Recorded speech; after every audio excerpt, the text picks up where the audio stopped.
Alright, I gotta make sure we're in the right directory here.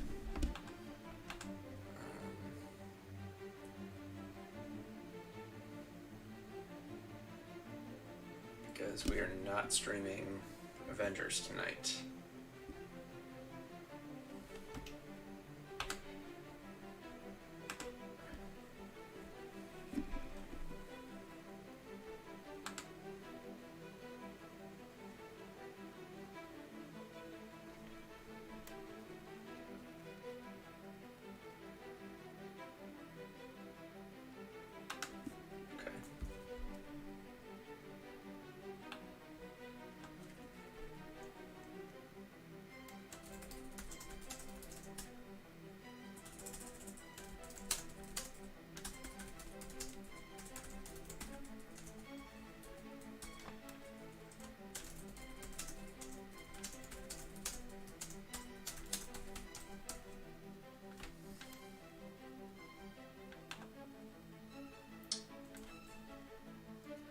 It's in the Godfall directory.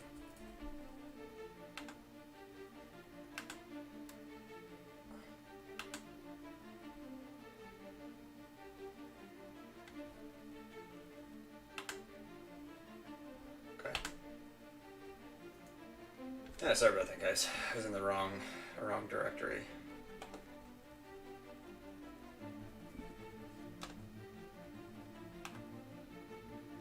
Quick sound check.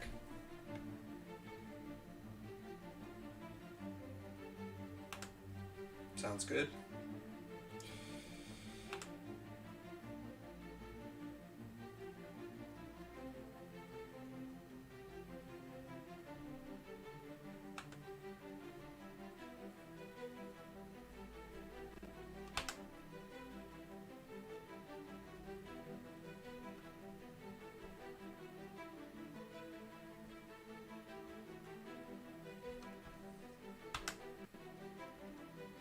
Okay.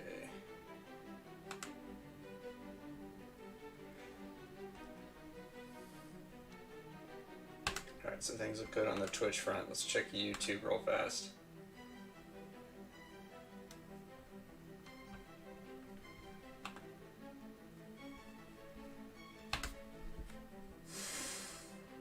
I don't think there's a way around doing this manually every time.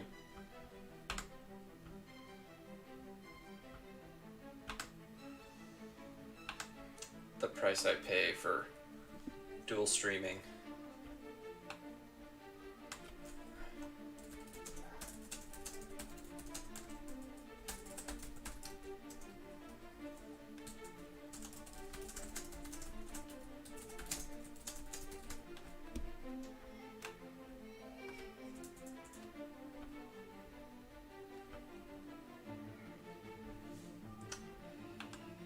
Do thumbnail later. It's fine.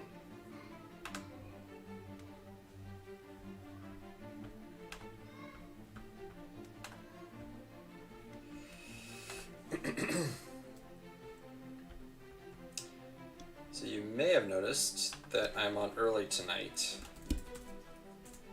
and that is because I want to start trying to log in early and still go till probably 11:30, 11:45, but I think just starting at 10 is just, we're starting a little bit too late.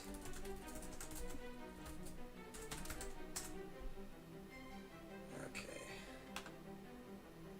Description. Some of this stuff I can fill out later. I'm just trying to make sure we're in the right directory, we got the right tags and everything. Okay, cool. I think we're all set.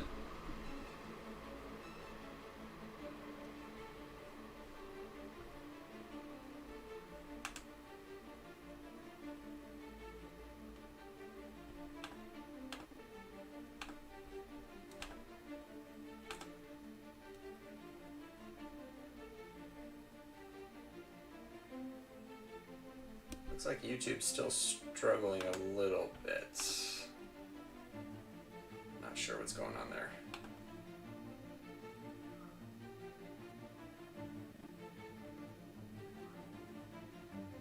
Give me a shout out if you're on YouTube.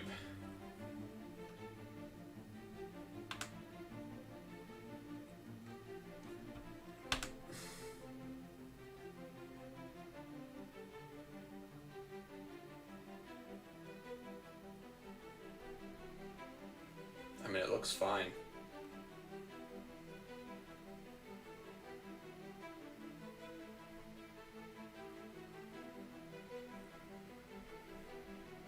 Yeah, so for whatever reason, OBS says I'm not connected, but I am. The stream looks fine to me. So if you guys run into any issues, YouTube folks run into any issues, let me know. But it looks like I'm connected, so.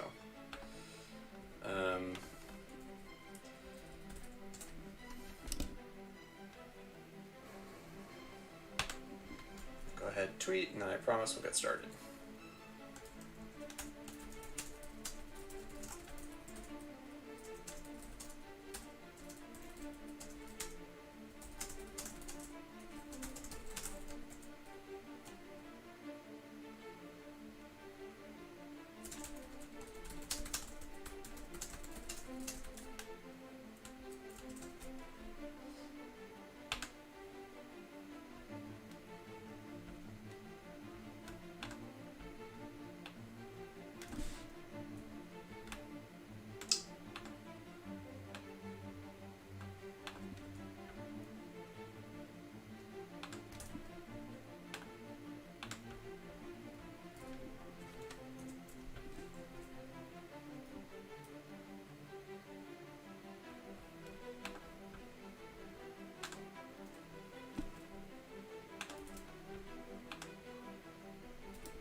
The wrong title listed on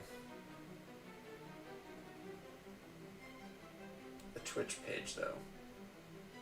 Why is that? Okay, let's go ahead and tweet, and then we'll see why it's doing that.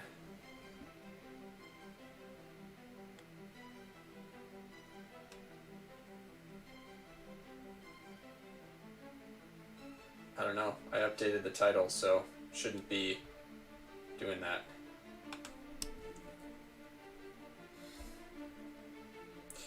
Alright, so I'm curious how many people are in the Godfall directory tonight.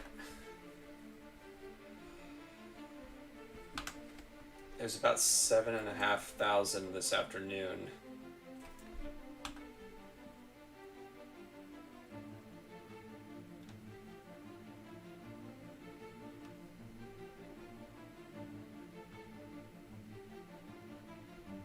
Oh wow, only 568.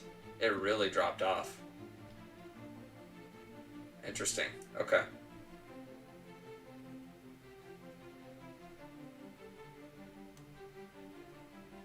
All right.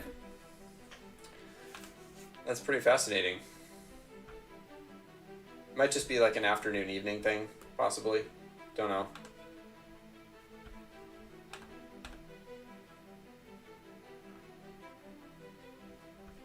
Alright, enough melting the CPU.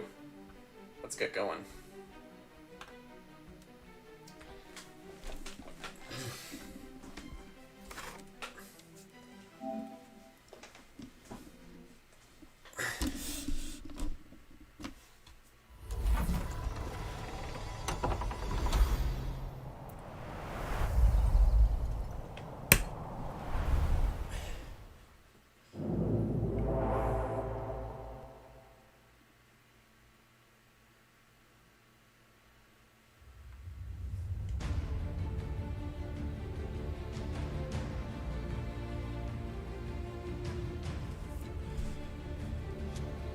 So what I know about this game is that it was not received very well at launch.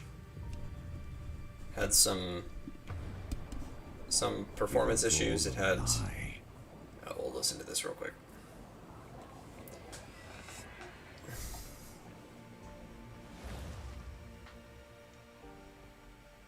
Macros sold us a vision he never believed in.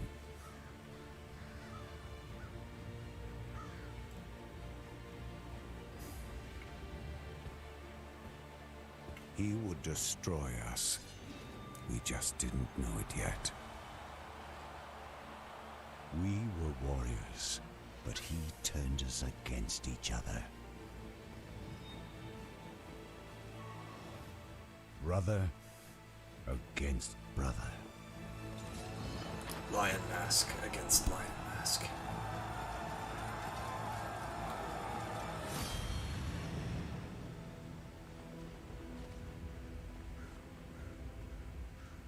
And despite all the maneuvers and all the strategy, in the end, it was going to be either me or him. And I'm the good guy, so I have gold.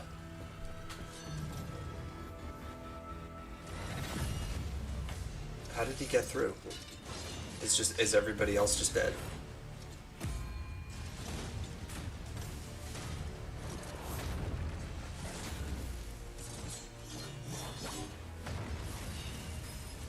I mean, if everybody's dead, then what are you fighting over? There's nobody to rule over anymore.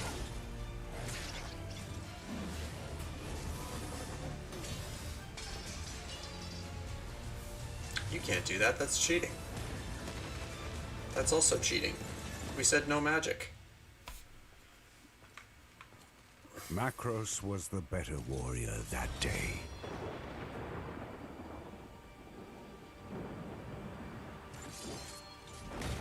But not after I leveled up to level 50.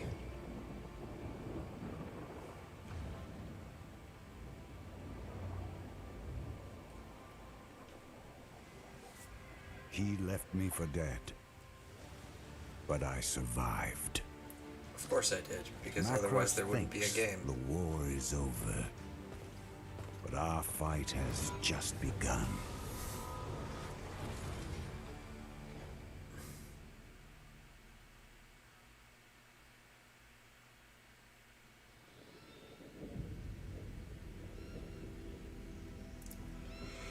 Well, that looks nice.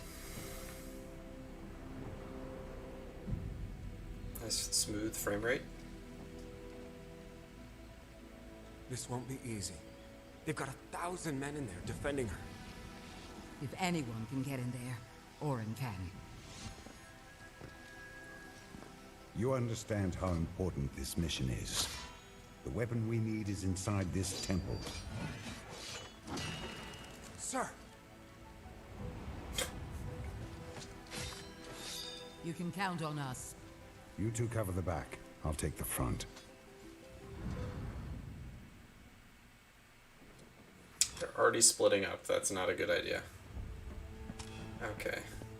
So pretty standard movement controls. R1 for attack.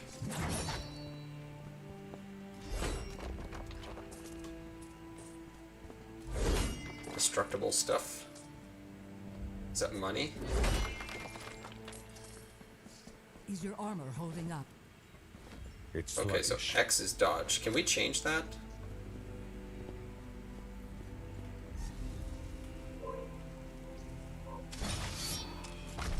Okay. So there's no jump. Okay, combat's pretty crunchy. R2 for heavy attack.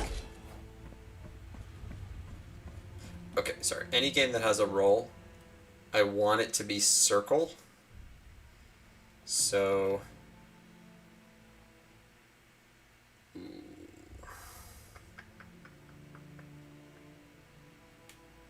Doesn't look like we're going to be able to change that.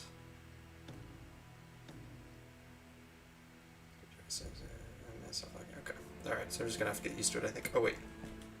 I missed that controller layout. Open menu. Oh. Block parry is going to be L1.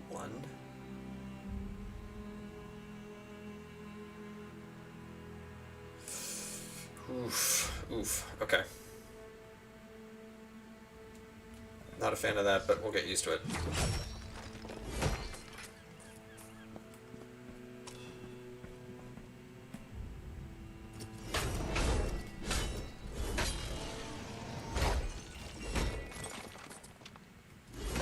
Is that like a life orb or something?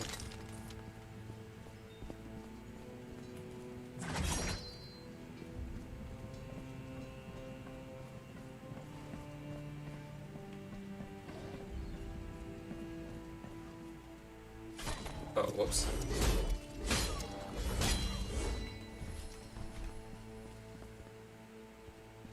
Okay.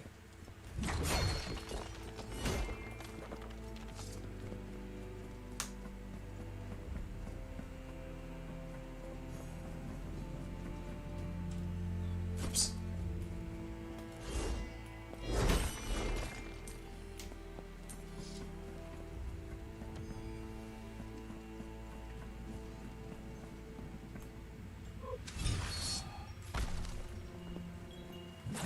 It's a little awkward, there's no jumping. I'm so used to these games having some kind of jump.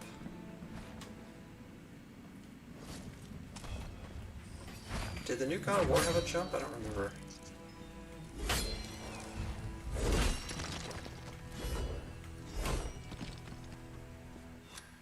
Sir, you're still injured. Doesn't matter. We have a job to do.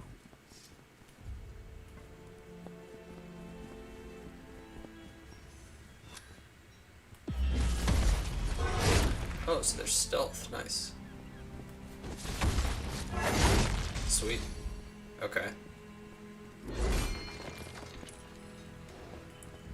So I was going to mention at the beginning, I think this game launched to some kind of pretty lukewarm for people, I think. It was a launch title back with the PS5 in November, and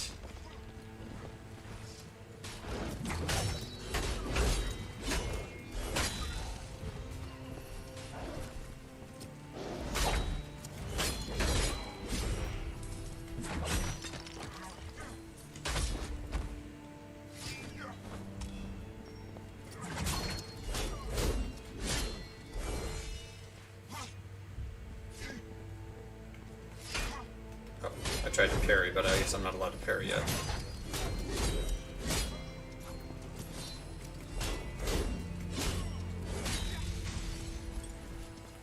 But the game's released a couple of expansions. Press square to restore health. Your life stone has 3 charges, refilling whenever you pick up excess green health globes. Find green health globes from defeated enemies. Okay. So I don't have to press square, it's just, or hold down, I just press it. Good to know. So I wanna, I think I need to restart the YouTube stream real quick.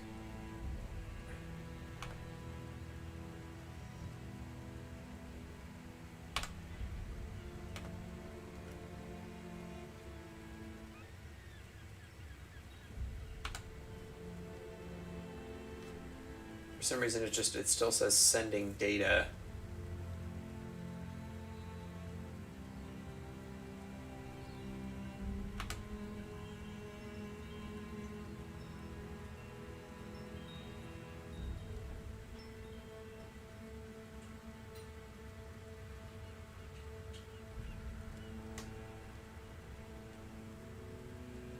Okay, I don't know why it says that, but to make sure that that didn't cut off the stream. Looks like it's still going okay.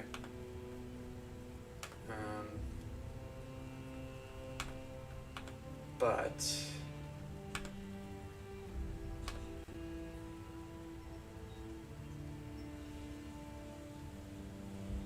okay, yeah.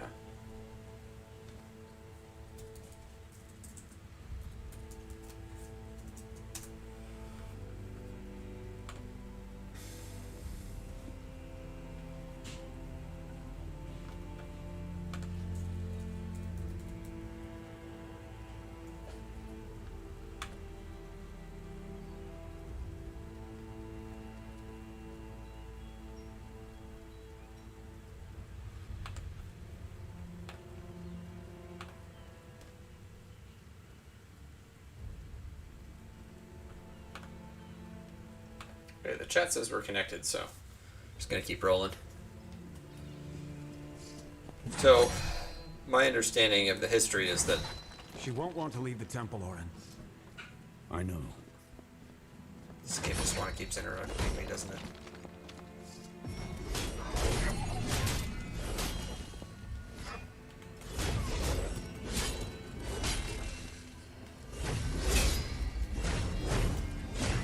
So that guy's shielded.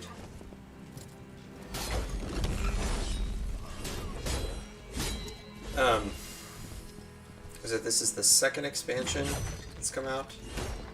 Or they've had, not this, what I'm playing right now, but there's been 2 expansions.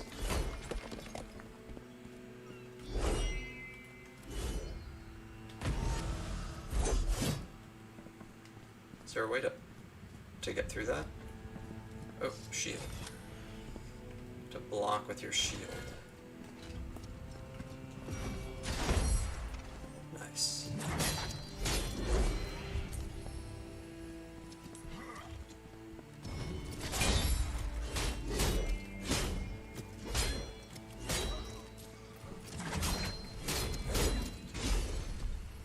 So does the highlighted health bar tell me how much damage I'll do if I use that same attack again? Whoa.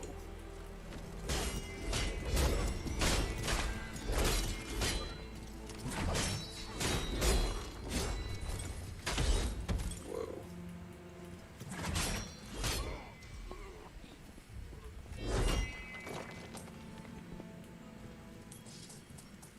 So we're getting some kind of cache.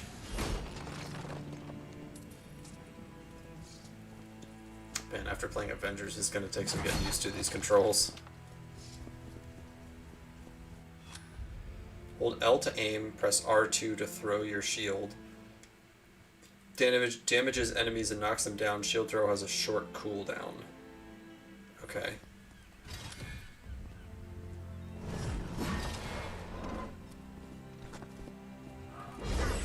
That's not a short cooldown.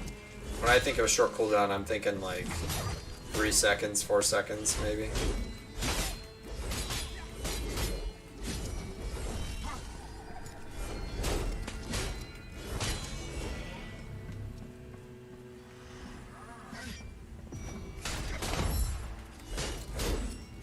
Oh, parrying actually does damage. It's not just staggering. Okay.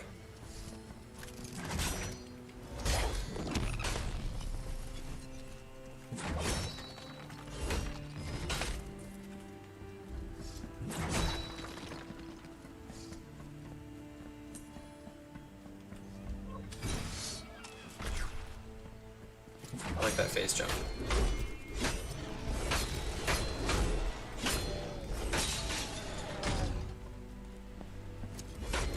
So far this feels a lot like God of War.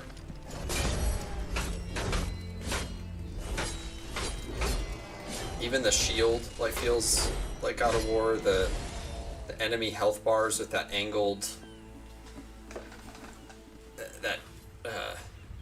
the angled health bar.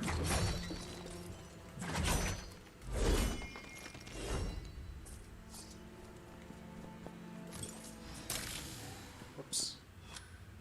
Power attacks cannot be parried or blocked and always knock you down. Evade them. Okay. Oops. Whoa. What? I thought I evaded that. Whoops. Alright, first death. Nothing to see here.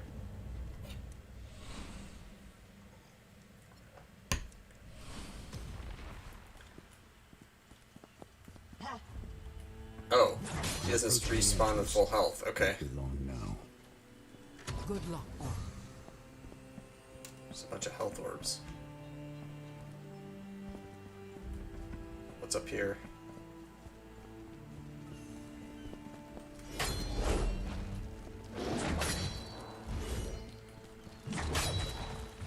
Okay, so if I sprint and light attack, that's like a charge attack. What if I'm running and do R2? Oh, it's a shield attack. Okay.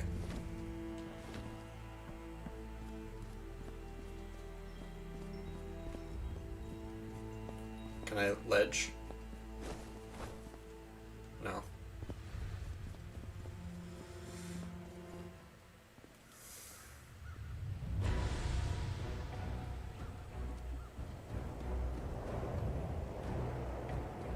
No man shall enter the temple of the seventh sanctum. I am no man.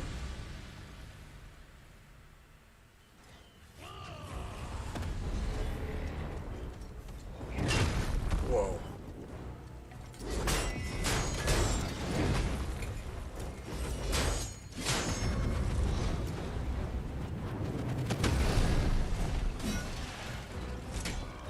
That didn't look worth it.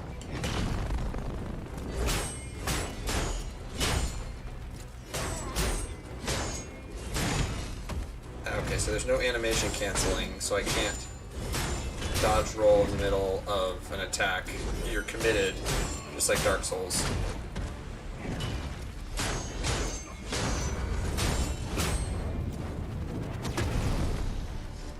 Okay, wait for him to come out of that fire. Ouch.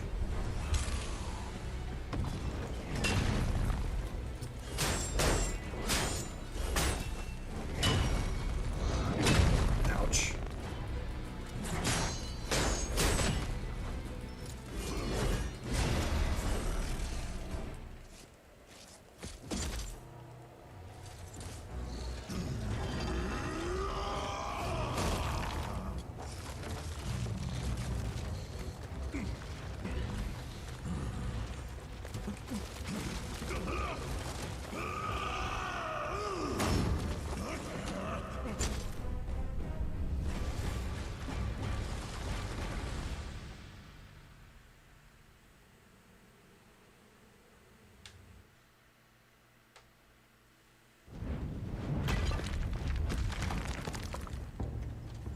Hello, Orin.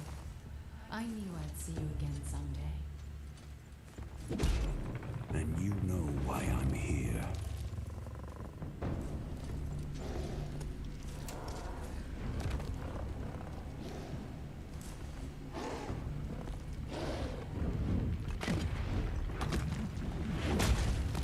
I'm here for the gold. All this loose change.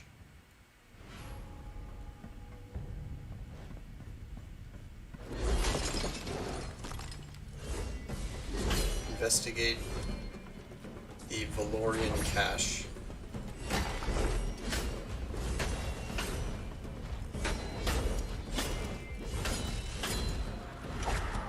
Still a bit confused with the...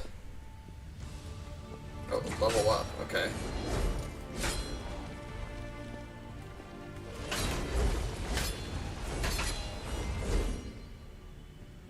Oh, my XP's at the bottom, I missed that, okay. What's that? Whoa, new weapon. Morph stones are unidentified loot and appear in 5 different rarities. Common, probably white, uncommon, green, rare, blue, epic, purple, and legendary orange, it looks like. Unless I'm colorblind.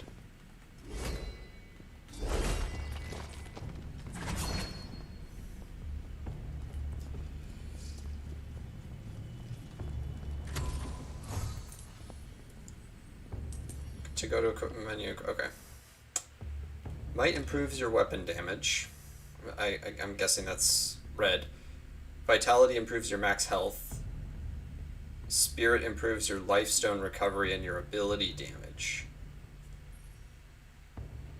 Okay, so might... Why did they do that in first order? That's weird. So, red is might, blue is spirit, green is vitality. So they have 40 of each. Primary DPS is 24. Secondary DPS, so is that my shield? No, because that's listed as 0, so I'm not sure what that... Would that count as ability damage? Not sure.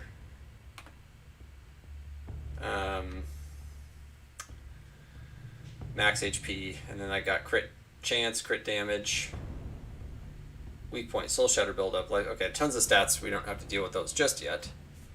Needle, common longsword, 20 physical DPS. Then we've got new weapon, tremor, common warhammer, physical DPS.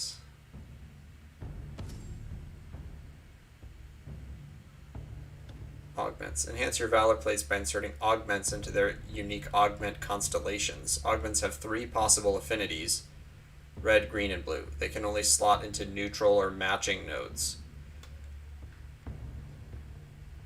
Each augment has a power drain amount. Your total power drain cannot exceed your valor plate's power capacity. Oh, so kind of like Warframe. I think. That's what it sounds like. You have a certain amount of energy, and then you can fit mods in those slots, but then if you're like in Warframe, if there's a specific mod type, you can put it in there and it costs less. In this case, you can't put it in there at all, unless it's the matching type. So what's this down here? Knight's Life Stone, 50 health recovery. Banners. Okay. Then skills. Combat skill grid. Spend skill points to unlock new combat skills. You can always reallocate skill points later. So we have weapon technique. Press L2 and R1 to perform a northern technique, and L2, R2 to perform a southern technique. Okay.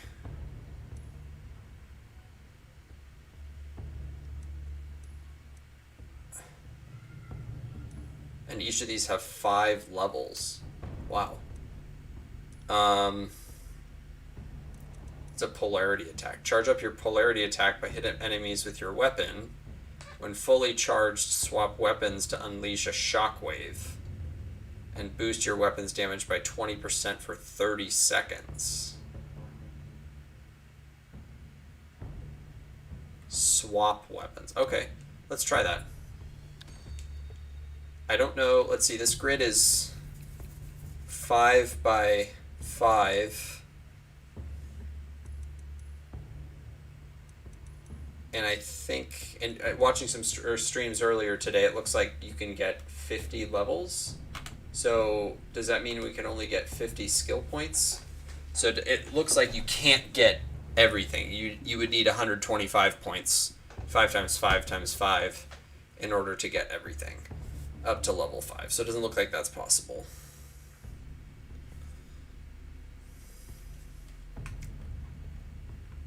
Okay.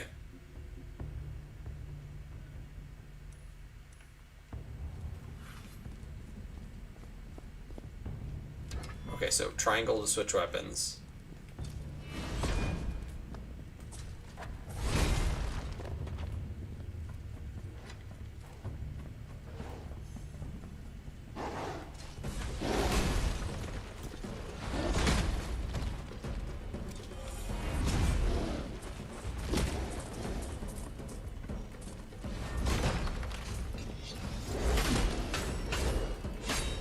Oh, is the polarity that purple, or the blue thing on the bottom right filling up for my other weapon?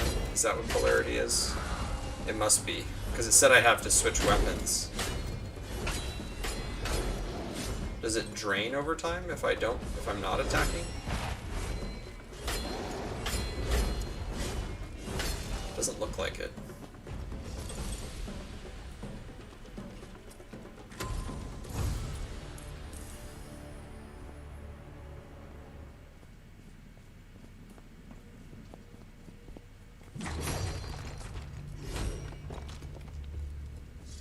Everything is so bright and shiny, it's hard to tell what I've explored or what I've picked up and what I haven't.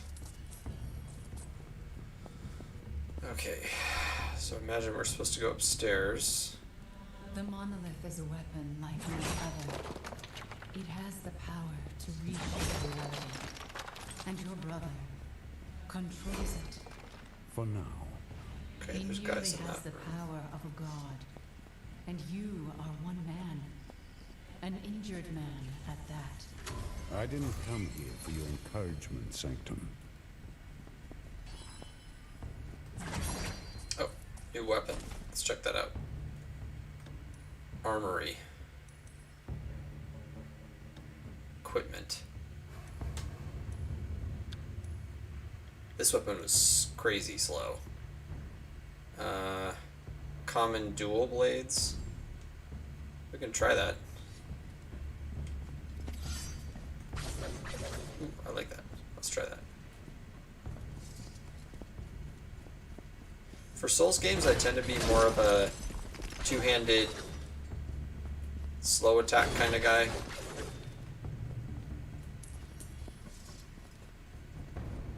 But for looter type games where you're fighting like, you know, massive amounts of enemies, I tend to like faster paced combat.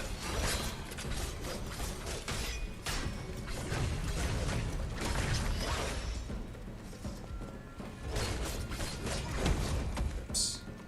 Alright, I gotta start learning how to dodge roll more.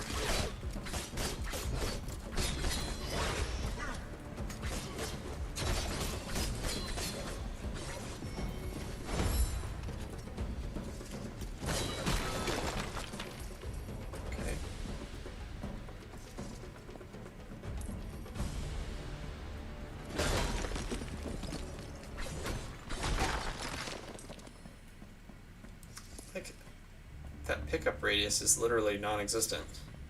Like I have to run directly over the item to pick it up. It seems a little bit tedious.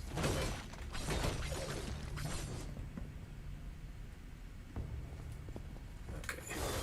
The odds are greatly against you. So there were a couple different paths.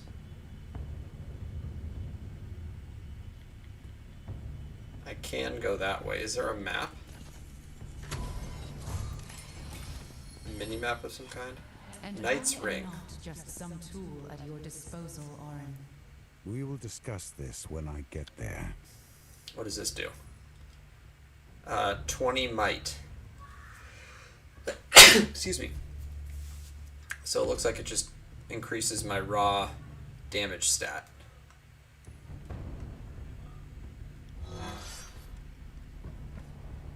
Can't open doors. Oh, let's go back this way, because there was another path with some guys in it that I did not explore. And we can try out that polarity ability.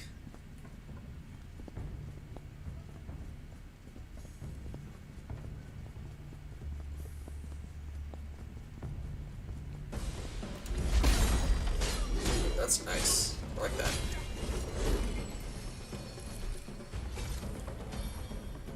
Another sword.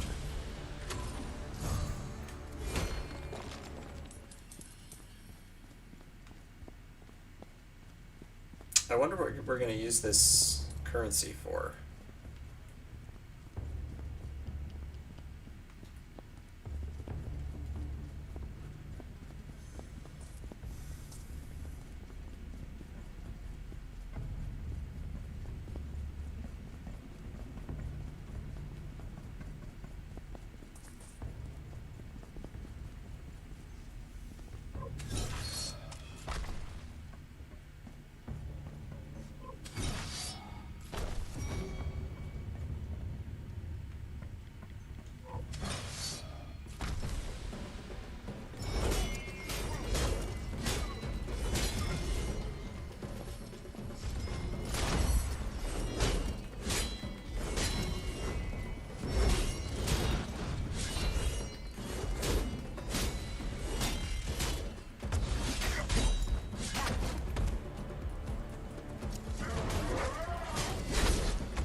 Everything is so bright and flashy, it's hard to see the red. Maybe it's just me.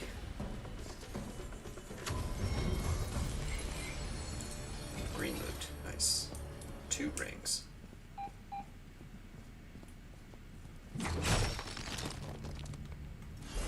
Okay, let's check that out. So can I get... Oh, that's a little bit better. Okay. So there's like different versions of the same one. So 26 vitality. This one is might. So plus 22% weapon technique damage. Either way, we're going to replace it because it's higher stats, but plus 16% physical damage. Okay.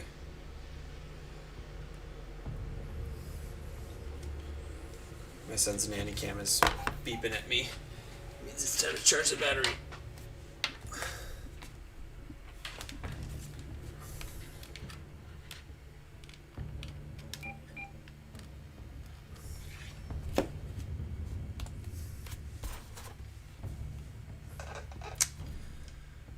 Okay, so we improved vitality. Said vitality was max health, and spirit is health, regen, and ability damage, I think.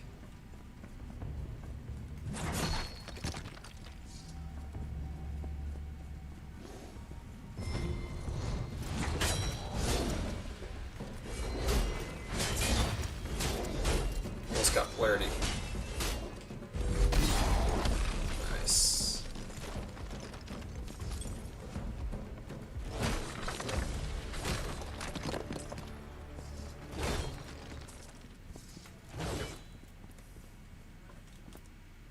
Is there some kind of map? Merits. Don't know what that's really for yet. Codex. Social. Resources. Skills. Armory. I don't see a map. So I'm kind of on my own as far as exploration goes, which is fine. Oh, so they don't let you fall down outright. Okay, so maybe we have to go around this way.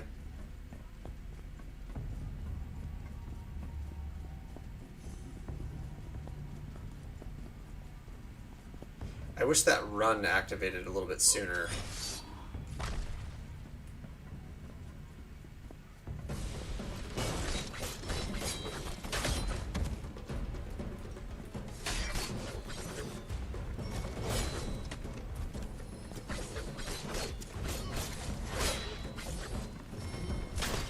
Is there an off-screen indicator for projectiles?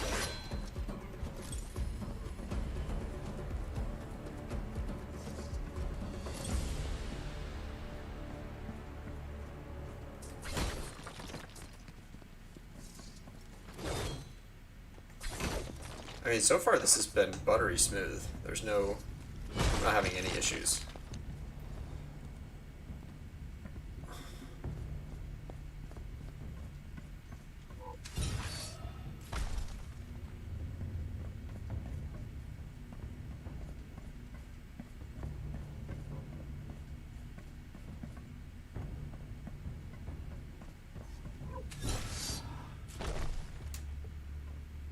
Are we supposed to go that way?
So we are going to be getting into some discussion tonight.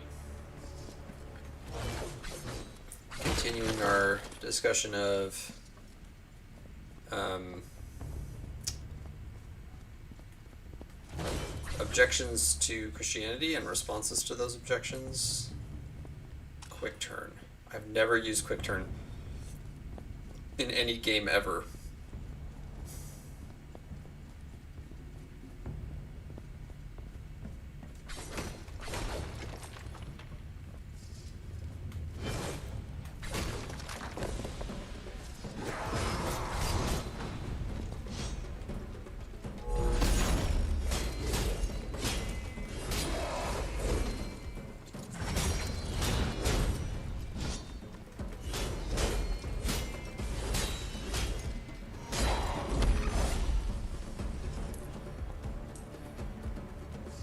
I feel like I'm gonna miss so much currency because of this awkward pickup radius.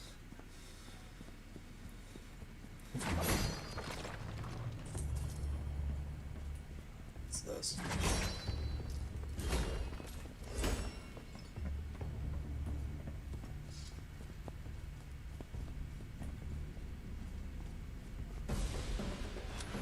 Use R1 to convert a portion of the enemy's health into Soul Shatter buildup.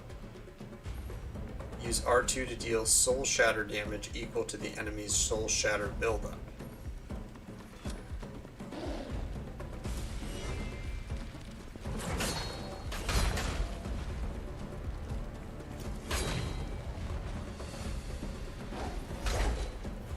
Oh, that's what that is. I see. That's cool. So does that mean that the enemies that are highlighted in blue like that, you can't, means you can't do damage to them, I think, unless you do Soul Shatter, looks like. And then you can just one-shot them like that. That's awesome. I like that. It's a creative idea.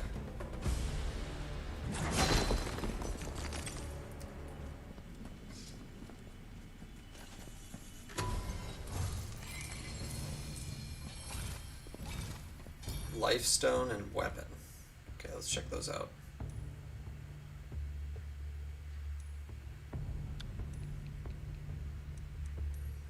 (26) fire DPS plus 8% polarity attack charge speed. I like that.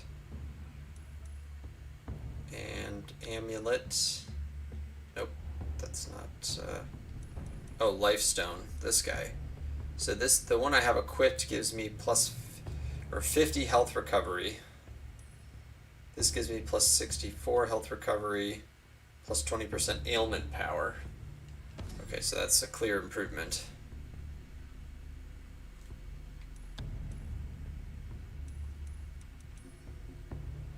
Just not a fan of the slow weapon at the moment.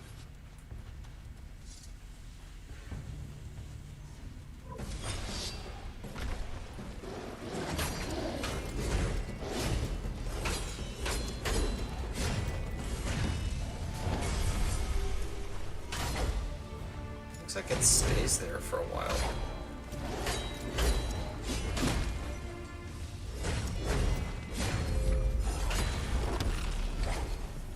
Got level 3.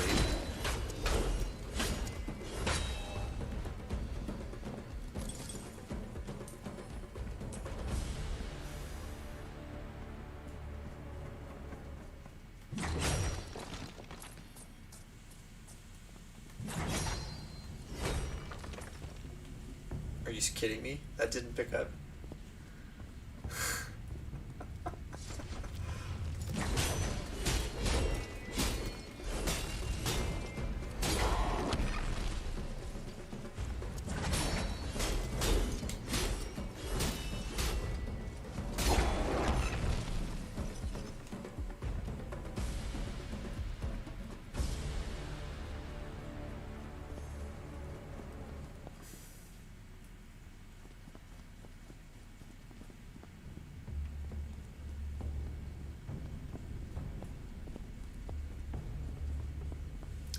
Don't see anything over that way.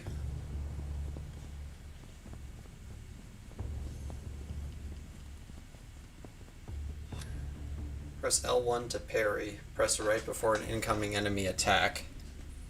A successful parry leaves the enemy vulnerable for a short time.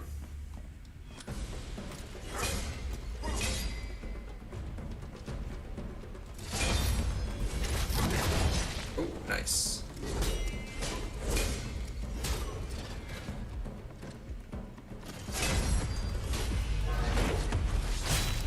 Sweet, so there's finishers too. That's awesome. Don't want to forget about my polarity too.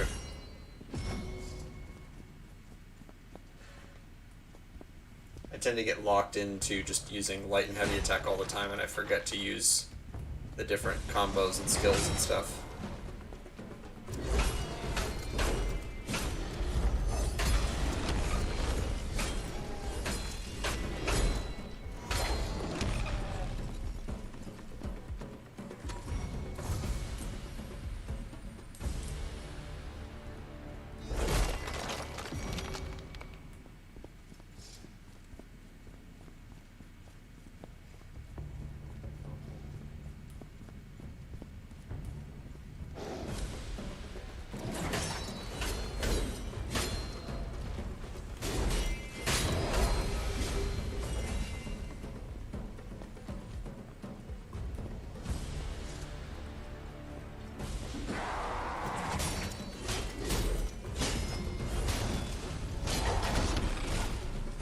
Whoops.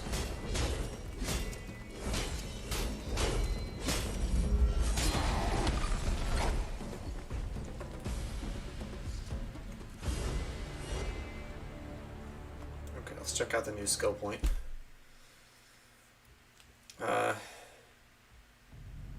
So what are those techniques? Oh, I like that. The teleporting. I don't know what the difference is between northern and southern, but we'll give that a shot. Southern technique. Is it L1? Oh no, this is L2 R1. L1 R2 is the shield. How could you possibly defeat your brother and all his forces? Tell me. I'll find a way. I just need to get inside the monolith.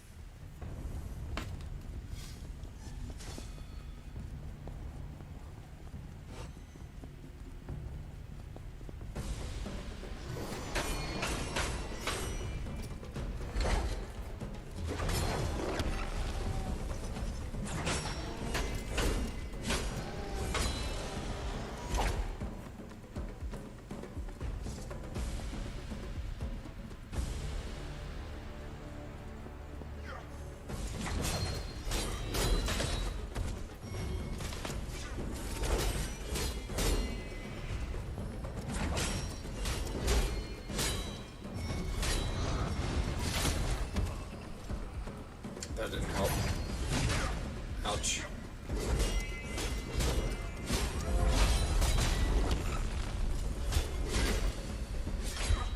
Ouch. Ooh, I died. That's rough.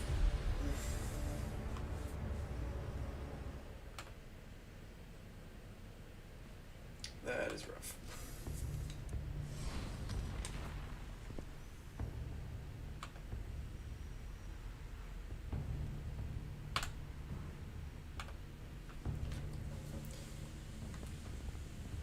Alright, let's try to use that technique.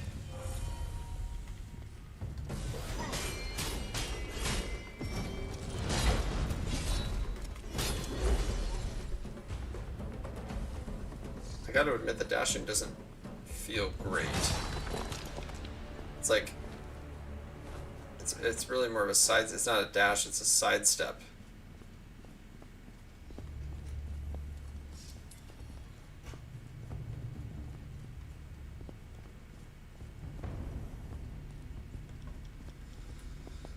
All right, let's go up this way. Wait, did I come downstairs? No, I think I. Let's go this way.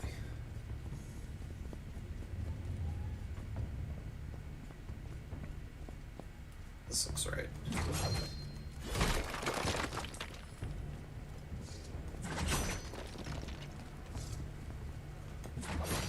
What do you think will happen if Macros succeeds? He becomes a god, and the world as we know it will end. I fear you may be. A god in terms of Greek mythology, of course. Akin to Greek mythology, I should say. That's one of those absurd references we were talking about a couple weeks ago. The idea that we're talking about how video games address spirituality, and the closest games ever come to addressing it really comes from how much games take after Norse and Greek mythology. All the gods, quote unquote, are all very, very human-like. Very understandable and attainable and in the human image.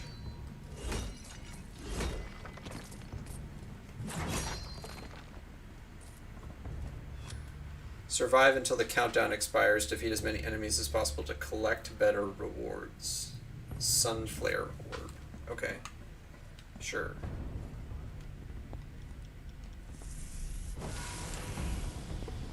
"45 seconds.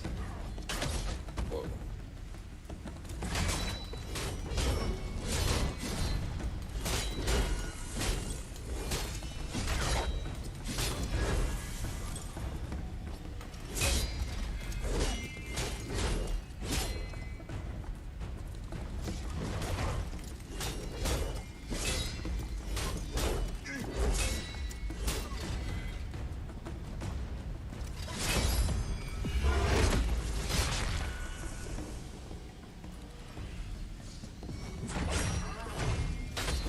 What?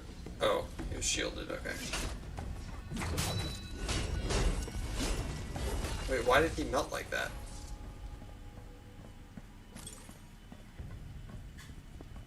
I didn't do anything other than hit him like twice, but that clearly wasn't enough, shouldn't have been enough damage to take him out.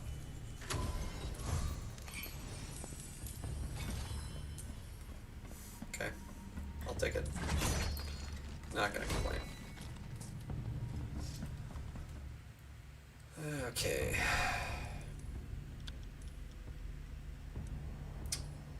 So this one's 64 health recovery plus 20% ailment power. Plus 41% breach damage. What is breach damage?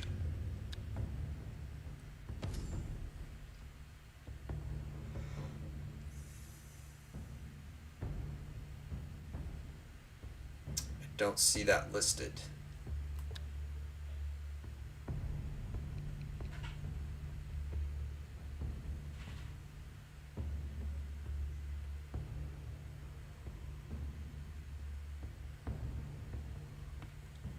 I don't think I've unlocked that yet.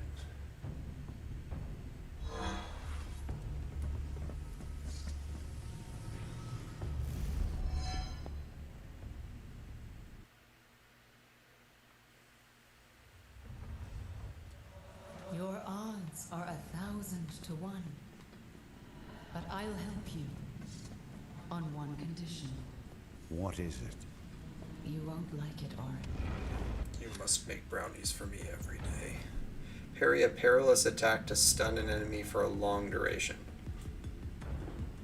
Beware, blocking a perilous attack will stagger and make you vulnerable to additional attacks. So what's a perilous attack look like? Is it gonna flash blue? Maybe?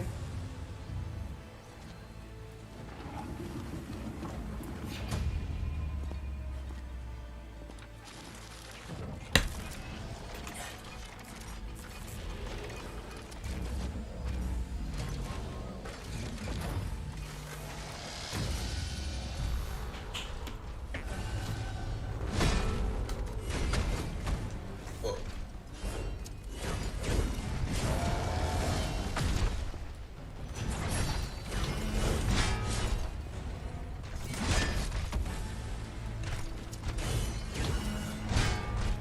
I thought I dodged that. Ouch.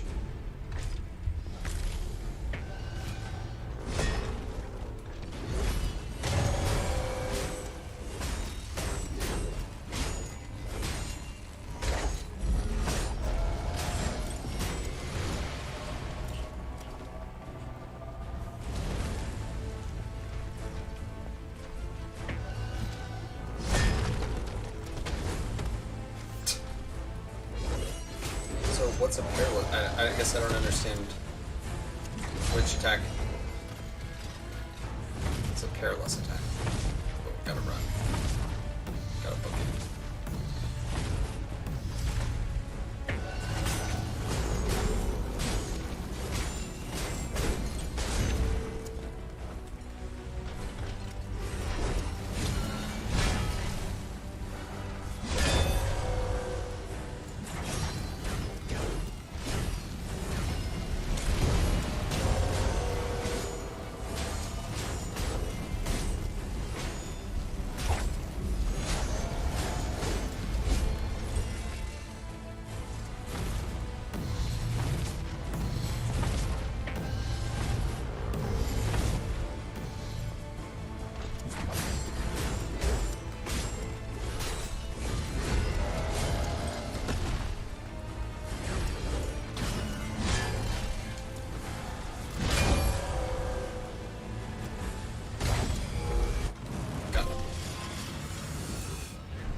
Yeah, the boss was easy, but those falling beams, those are OP.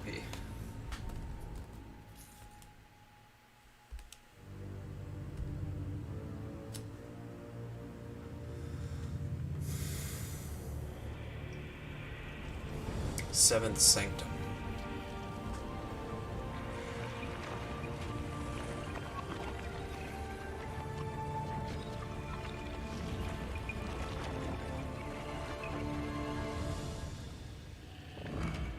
Well done, Orin. Welcome.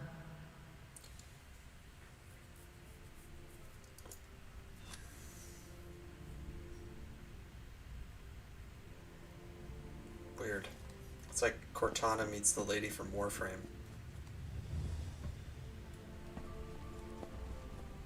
I am here, Sanctum. Tell me what you need. Macros nearly has the power of a god. If you are to defeat him, your plan must be flawless. And I can craft such a plan. I trusted Macros once. Now you're asking me to trust you. It will only be until Macros is vanquished. You will see. Even if I don't agree. You came to me because you saw no other way. This is your path. Let me guide you.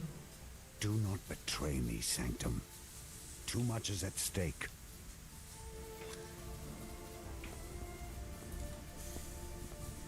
Craft your first Valor Blade. How do I do that?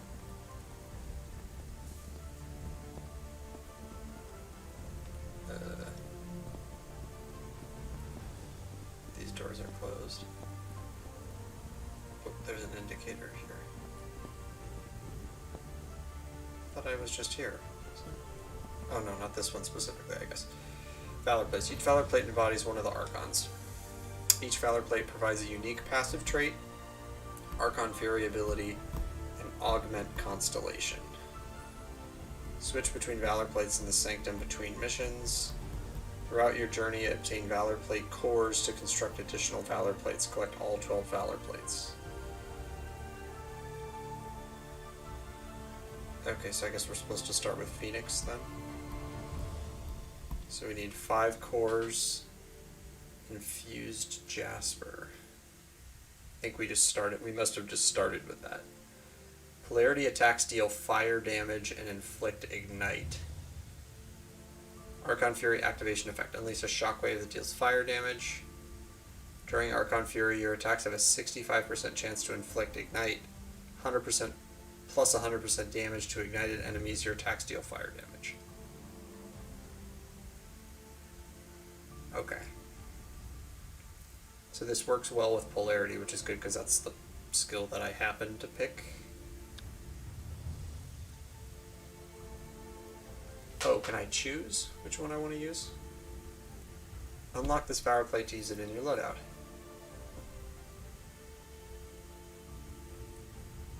Valor plate cores can be earned as mission rewards and scavenged from fallen soldiers. Infused Jasper is found in mother loads from the Earth realm. Mother loads? Nice. May the Archon of Rebirth watch over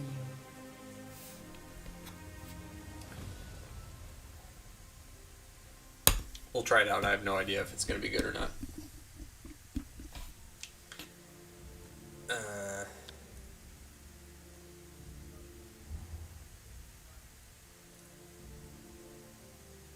Why does it say that's equipped already?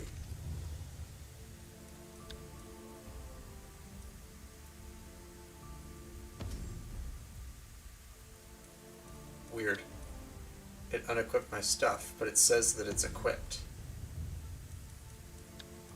Oh, but does it equip it? Is it because it's a different Valor plate? Is that why? Copy current loadout? Oh. Okay.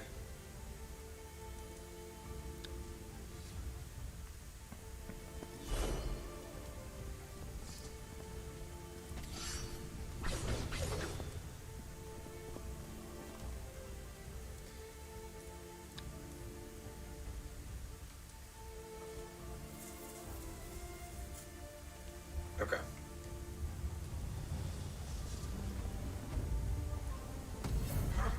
Freely test your latest weapons and skills in the training area, training room. New training enemies will become available as you progress. Choose an enemy and test your skills against them in the training room.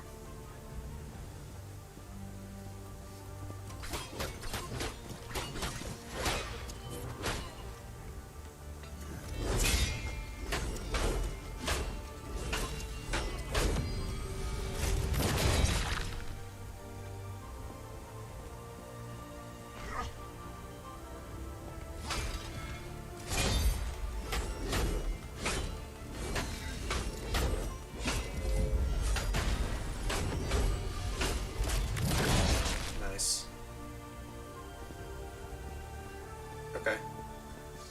Oh. Right, Northern Technique.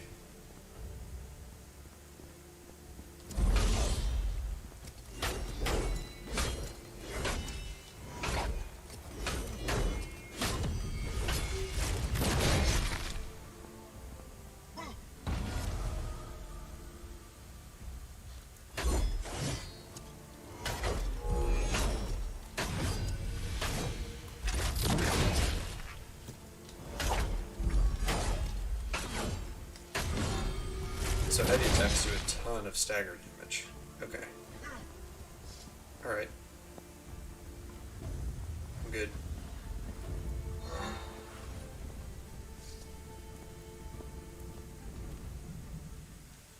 We are heading into the monolith.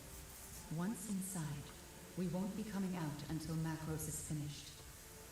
We will arrive in the Earth realm, the lowest level of the monolith interior. Macros has learned how he can use the monolith to become a god. It is an ancient spell, the rites of ascension.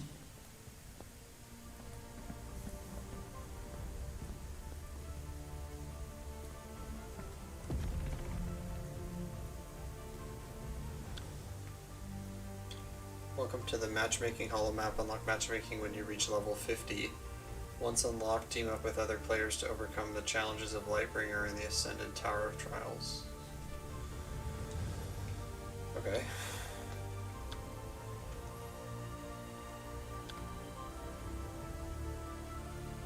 So story mission, boss, hunt mission, unique. Difficulty.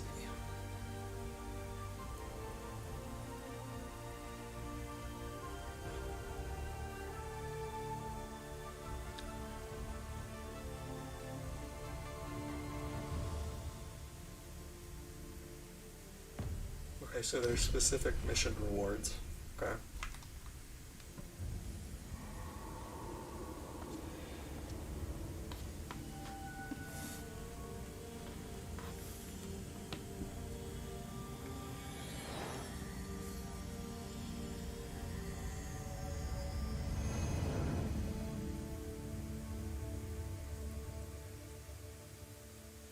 Water damage can inflict chill.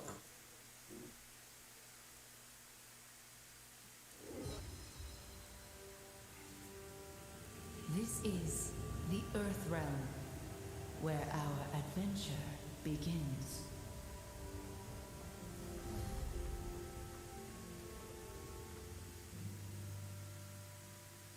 Point me towards this watchtower. I'll guide you on your path, but keep your sword close. You'll find no friends here. Use spirit vision to guide you to points of interest. Okay, this is what I was wondering about. Press left on the D-pad to toggle spirit vision. Okay.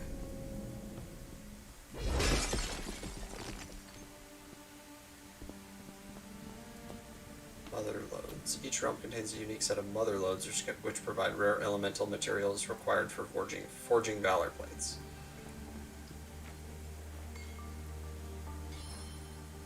Confused Jasper. Oh, nice, okay. Cool.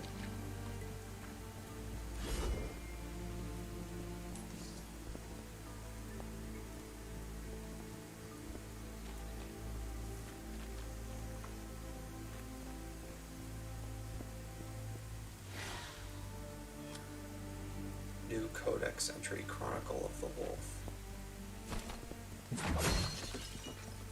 I'll admit I'm not hugely interested in the lore or anything.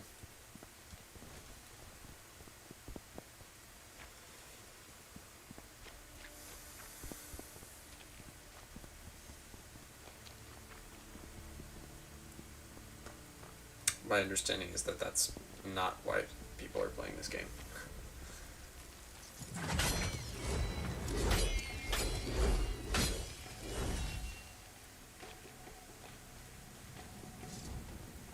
These twilight beacons mark places where we can start future missions. Let's activate as many of these as we can.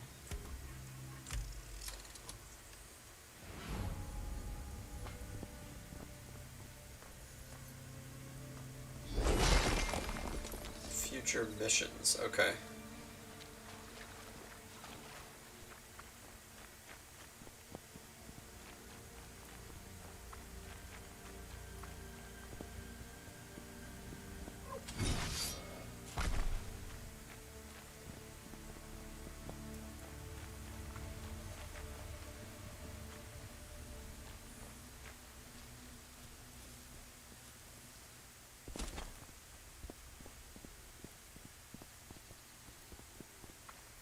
We're just going to try to kind of stay on the path here.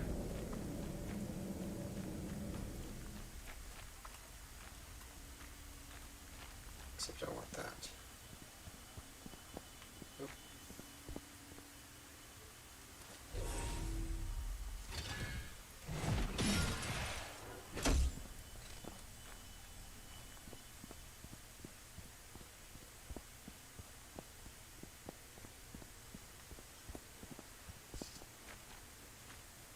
I saw someone do that online today. That's the only reason I know to do that.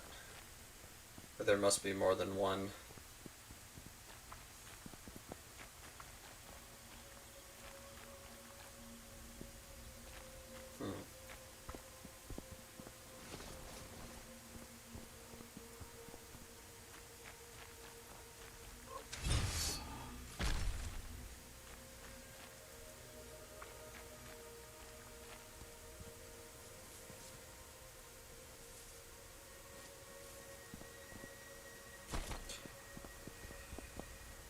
chest. Now you got me. Now you got me hooked.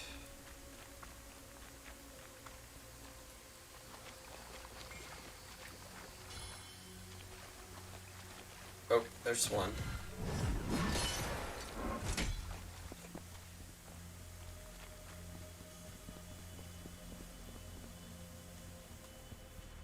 Does it take three? Three of them?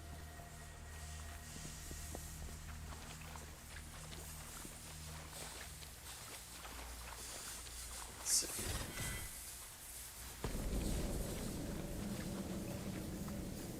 Oh, I see it. That helps.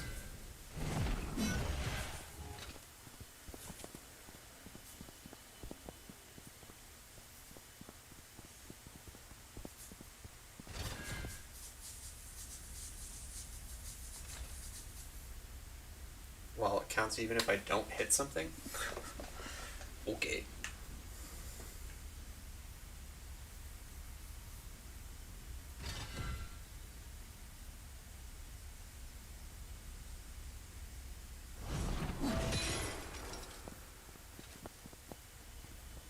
Looks like it opened.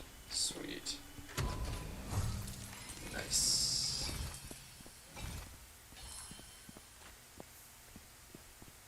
Lots of goodies.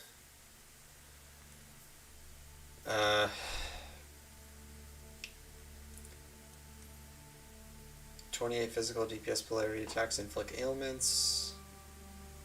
I like that. And option is 32 physical DPS, 5% chance to apply the mark of weakness whenever you hit an enemy, plus 14% critical hit damage. I'll give it a try. Oh, these are both kind of slow weapons, though. That's fine. Probably gonna be trying out a lot of weapons.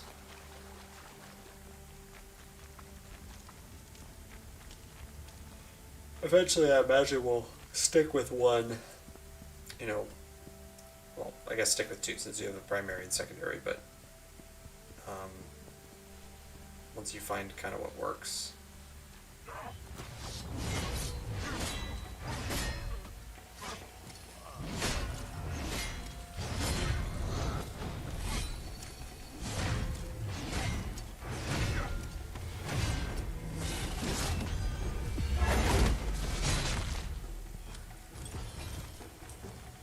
True Strike Ring.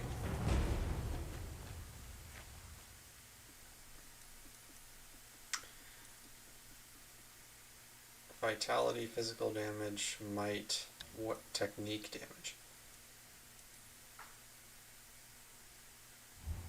Oh.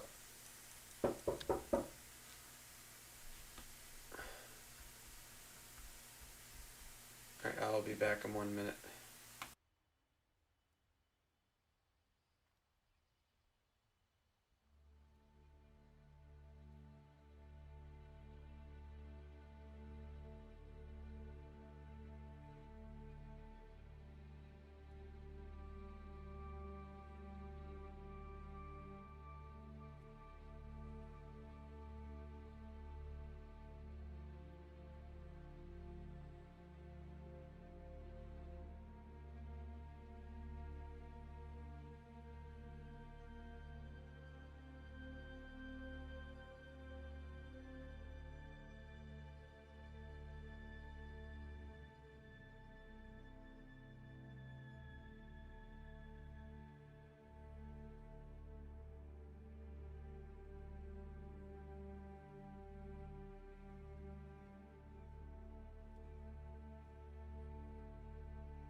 So I'm looking at the screen. What does power mean?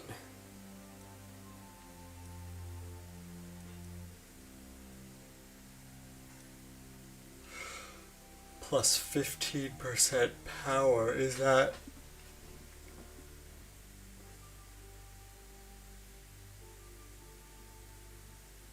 Might...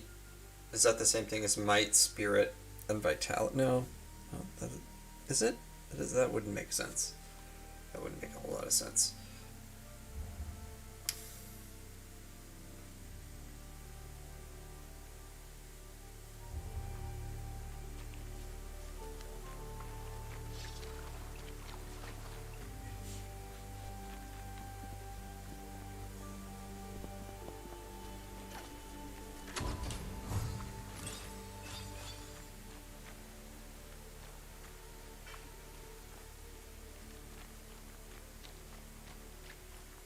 Okay, we'll just keep going down the path here.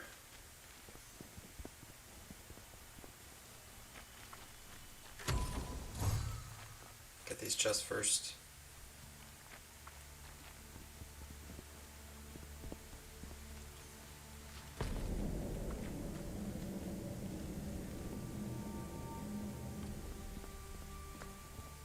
Am I supposed to go this way?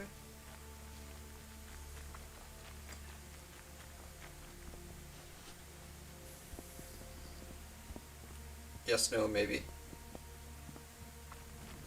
There's not very many enemies in the world. It's pretty empty.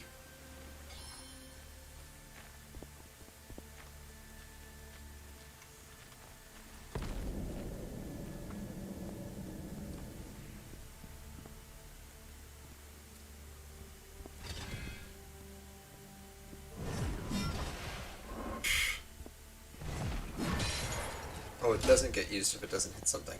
Okay, so I must have hit something before accidentally and it wasn't the blue thing. But can I just attack it with my sword? Yes. Okay, so it doesn't have to be the shield.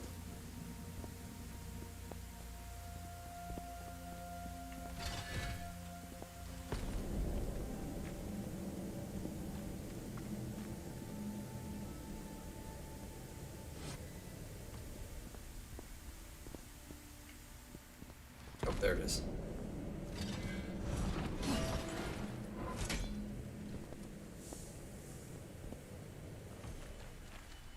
Spirit-bound chests are sealed by spirit tethers in the environment.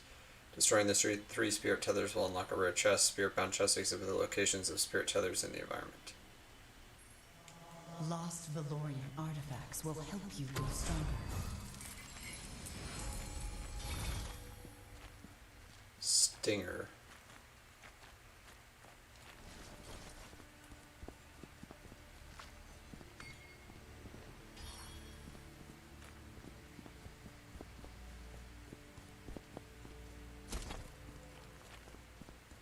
Okay. I'm imagining I'm probably going to want to switch out this weapon. So, Stinger,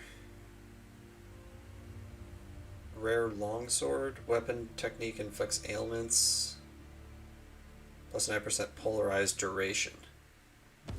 Okay.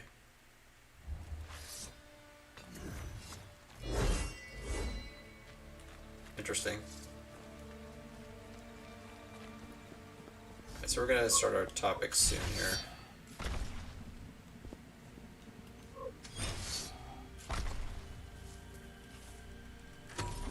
I want to get a beat for what these levels are going to be like.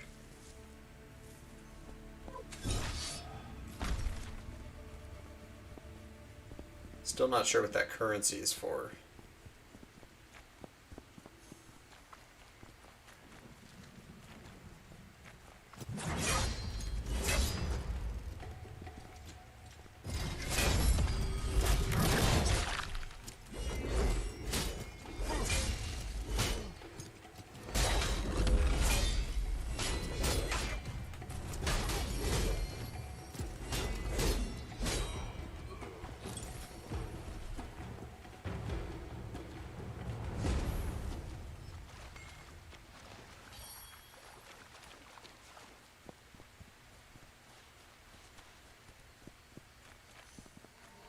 watchtower is up ahead.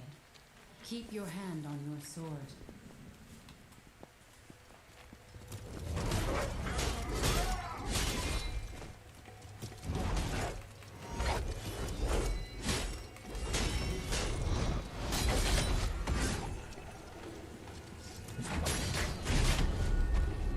Ouch.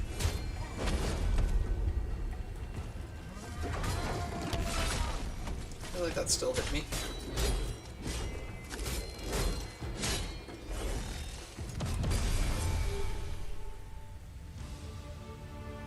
Oh, was that blast from leveling up, or? Oh, I thought he was dead. Okay. Thanks.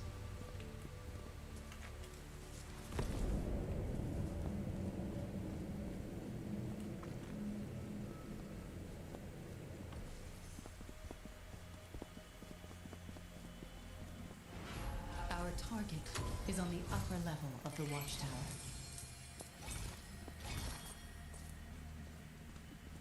Ooh, got an amulet. What does this do? 28 might plus 11% soul shatter buildup. Oh, nice. Okay. We got a new skill too. Plus 5% soul shatter buildup. Oh, so it looks like there's main skills, and then these are like. Oh, never mind. I thought I was gonna say these were like stat increases or something, but no, they're actually modifications of skills.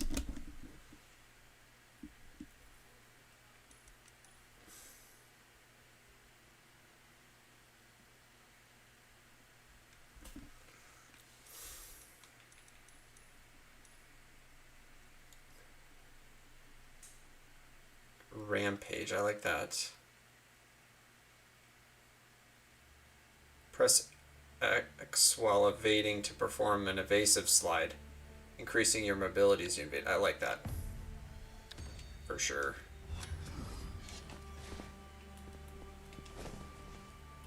Gonna use that a lot.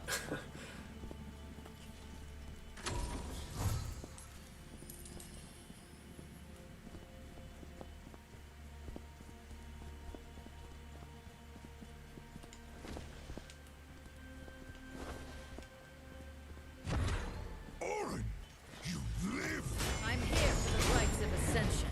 Raise your sword!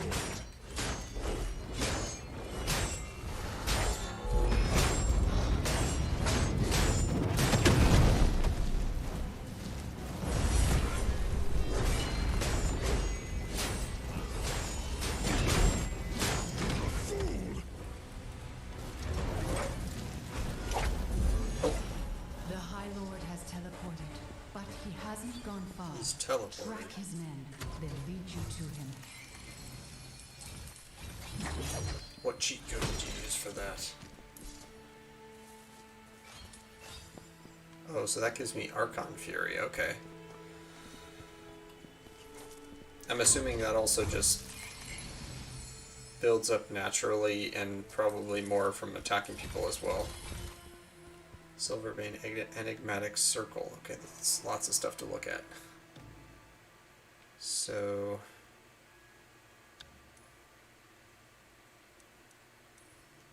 Rare Greatsword.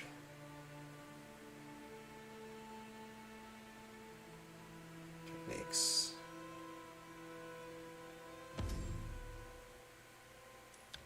So can you dismantle stuff? Is that possible?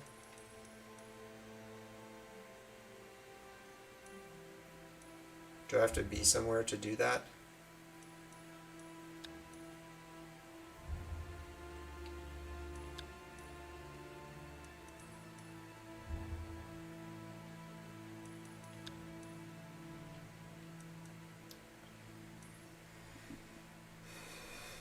Gain 6% polarity attack charge whenever you defeat an ailment afflicted enemy. Polarity attacks inflict ailments.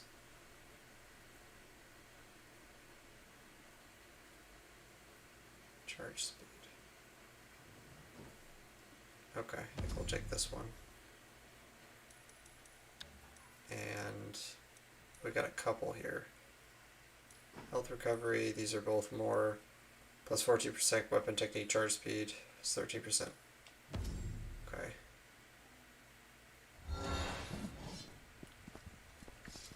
As normal, I'm pretty sure, like, there's just going to be a lot of swapping out for a while.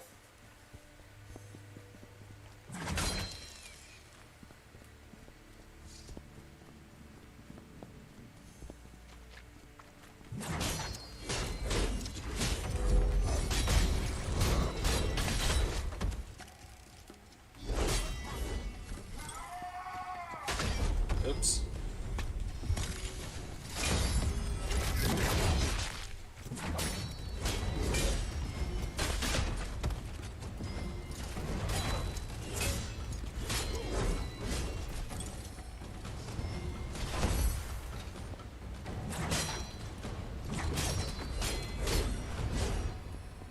Found him. He's in the clearing.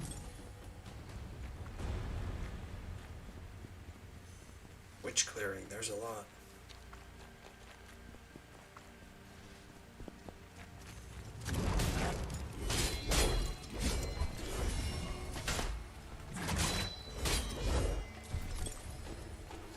Hand it over if you want to live. Come with me if you want to Macros live. has gone mad.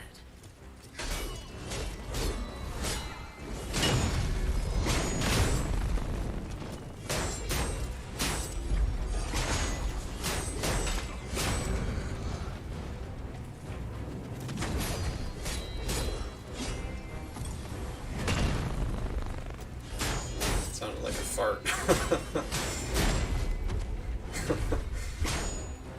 You silly enemy.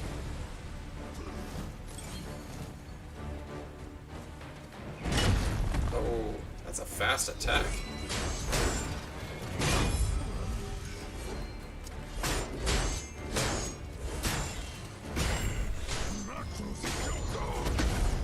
Ouch. I don't have any health.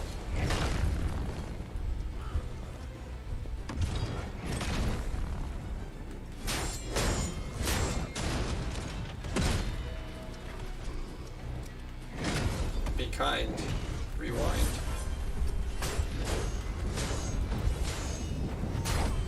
Is that it? Yeah. Nice.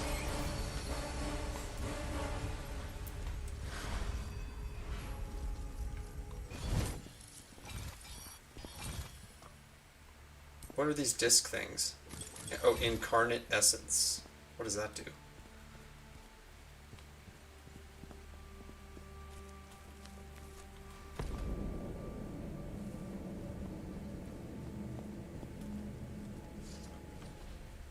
There's something up there.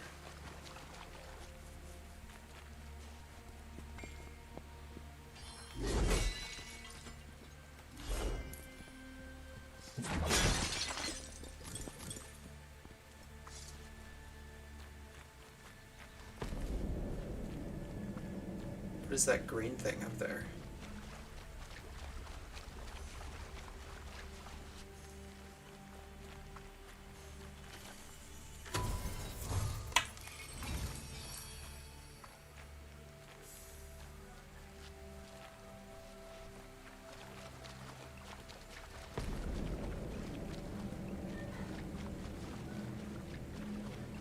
I don't see how to get up there. Is there a way?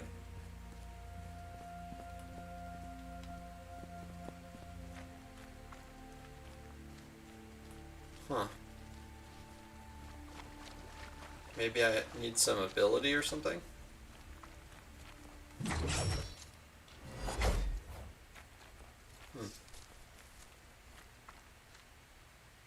Okay.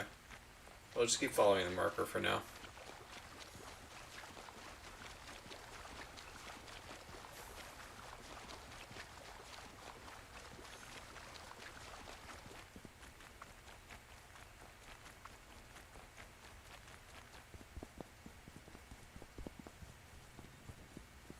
The movement feels like Warframe, but without the extra movement mechanics.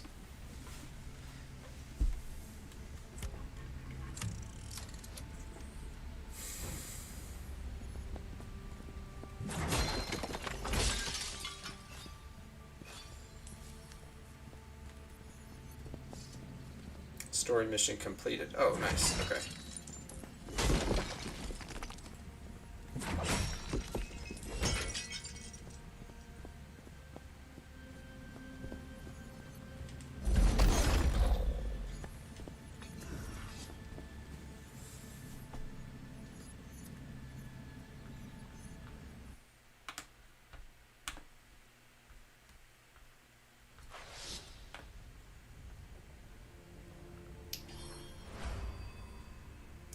Fire and Darkness now available. Visit the Fire Room to take on... okay, that's the expansion. Alright.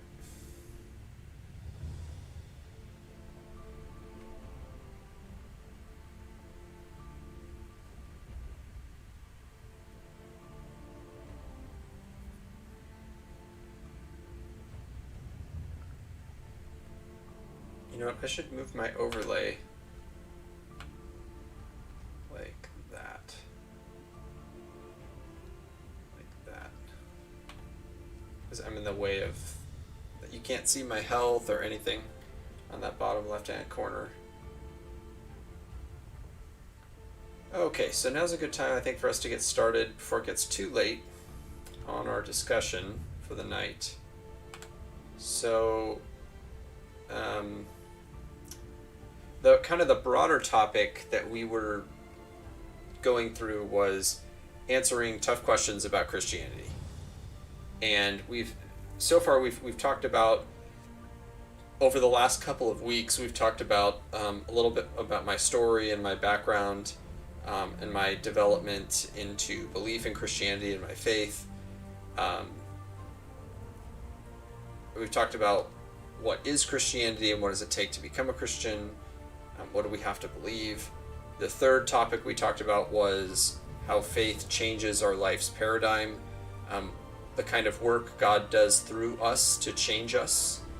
And then the fourth topic was kind of a miscellaneous section where we talked about kind of what do I have to gain by sharing these things as a streamer and sharing this part of my life with you, and what do you have to gain from listening to me, and then why talk about these things on stream? Why mix this with video games?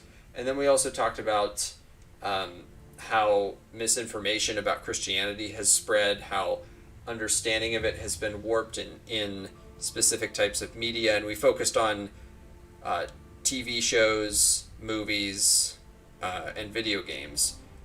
I think the only examples we got to were video game examples, but there's plenty of examples from TV shows and movies as well. And we may backtrack to that topic sometime later. But our fifth topic has been tough questions. What are some tough questions that people have, and basically tough things to deal with? What are objections that people have to believing in Christ?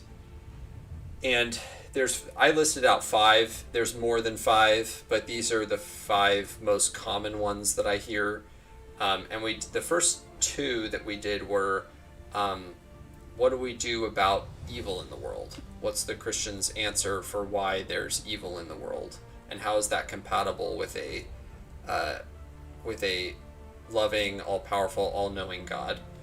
And then the second objection was, how can you tell me that this is the only way, that Christianity, that knowing Christ is the only way to God? Maybe I might grant you that it's a way, but how do you know that it's the way?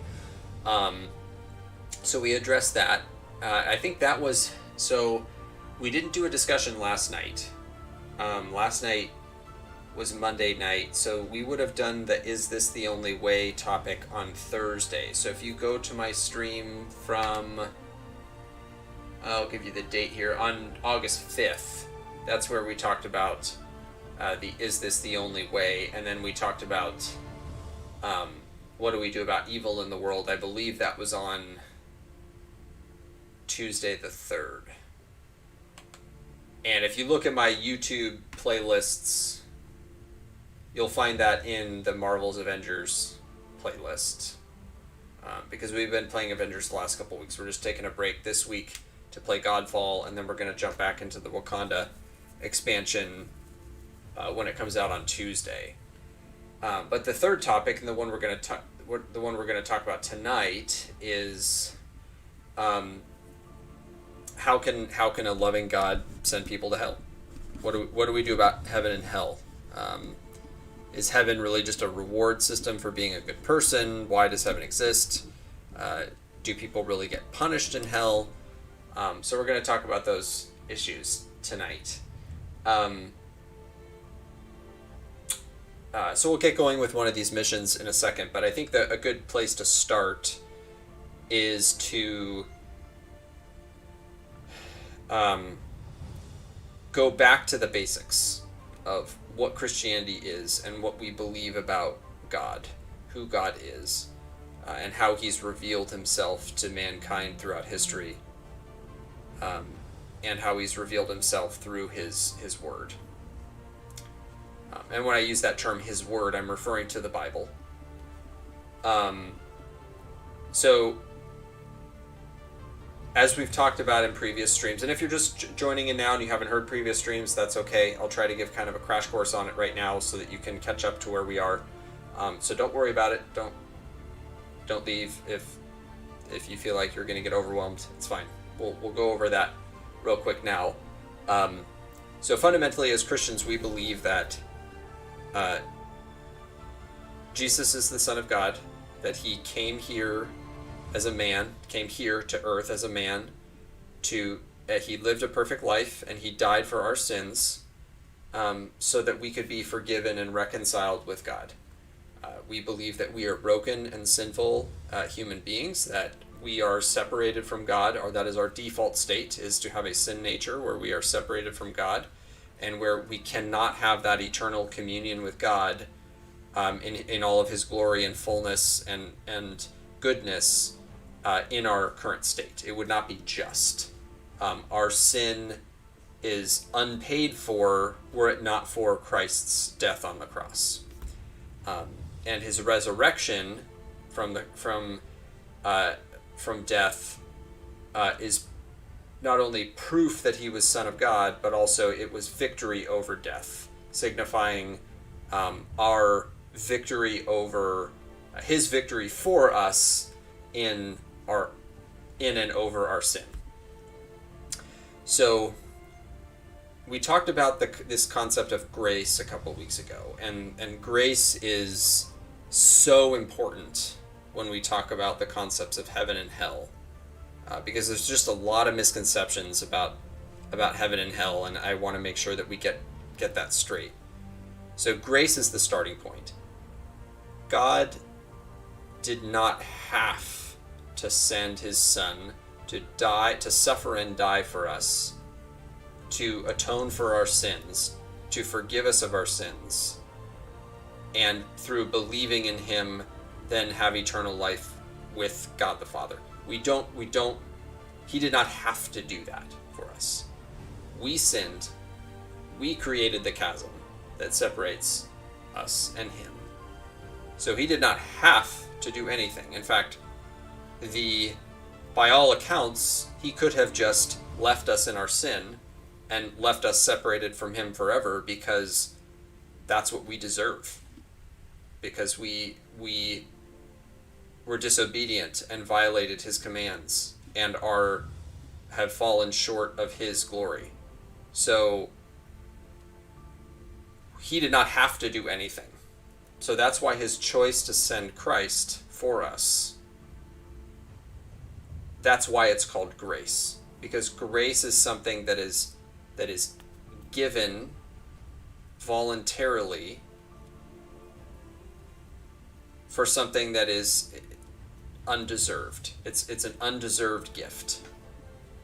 So God gave us an undeserved gift, which is forgiveness and an opportunity to be reconciled with him.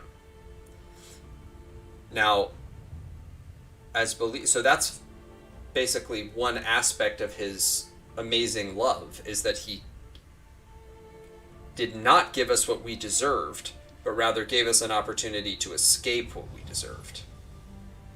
The second part of his love that is so important to factor into this is that he has given us a choice. We are not robots that are forced to do one thing or another. We have freedom to choose whether to follow Christ or not. And there is some debate within Christian circles about how much freedom we have to accept God's grace or not. But we can certainly talk about that at some point, but that's I guess kind of like if what we're doing right now is algebra, that's like pre-calculus. It's a little bit more of a in-house concept, if you will, that will only bog us down if we talk about it tonight. So I'm not trying to hide it. It's just it's a well-known discussion amongst believers, and it's something that we can talk about on stream if you guys have more questions about it. But fundamentally, any rational Christian will tell you that we have choice, and the choice is whether or not we want to accept this gift of grace that God has given us. Well done. We have the rites of ascension. I'll study this spell and learn its secrets. But I cannot fight Macros and his army. That job is yours, and yours alone. Of course it is, otherwise there wouldn't be a game. What you are up against. Show me my enemies.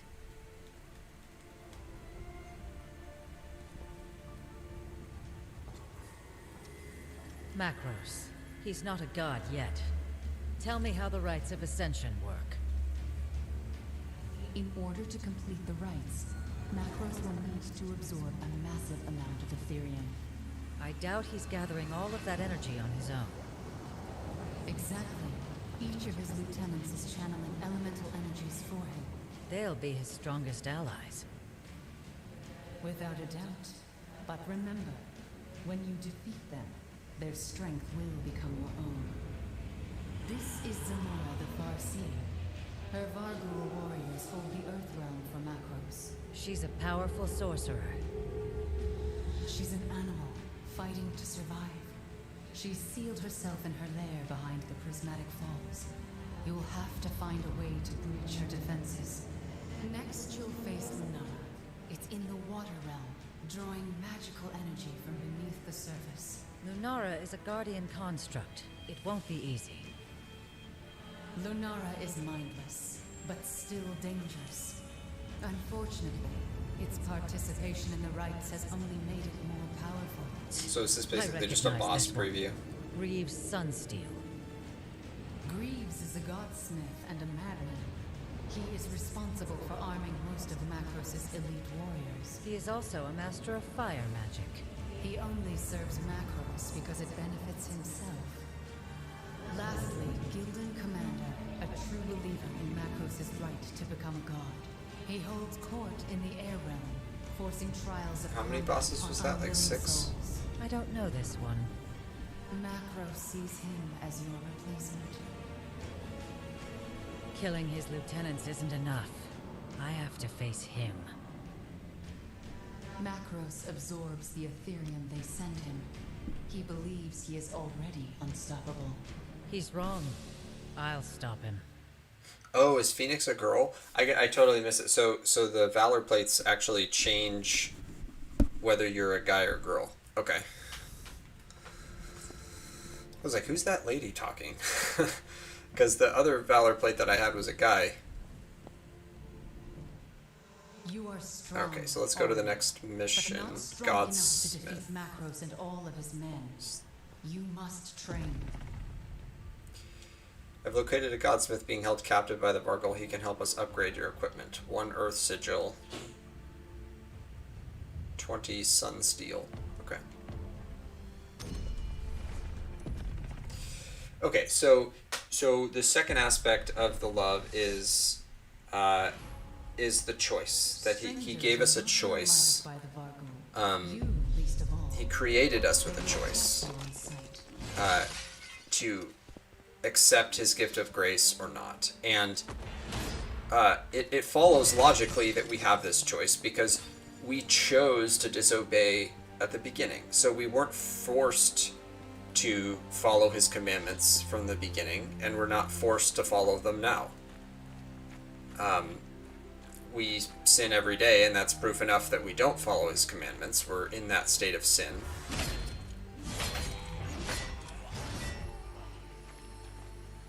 And can only ultimately be saved from that by Christ's sacrifice for us.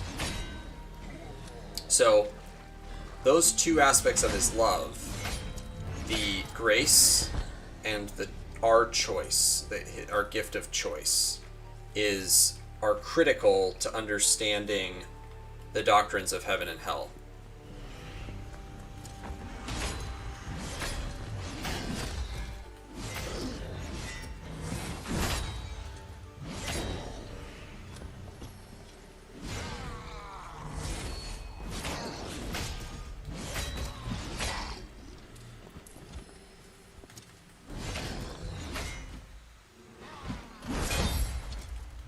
So parrying doesn't use shield energy, but throwing it does. Okay. Totems destroyed.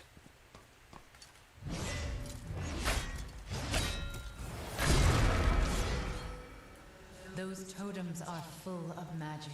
Smash them, and that magic can be yours. Okie dokes. Will do, lady. So,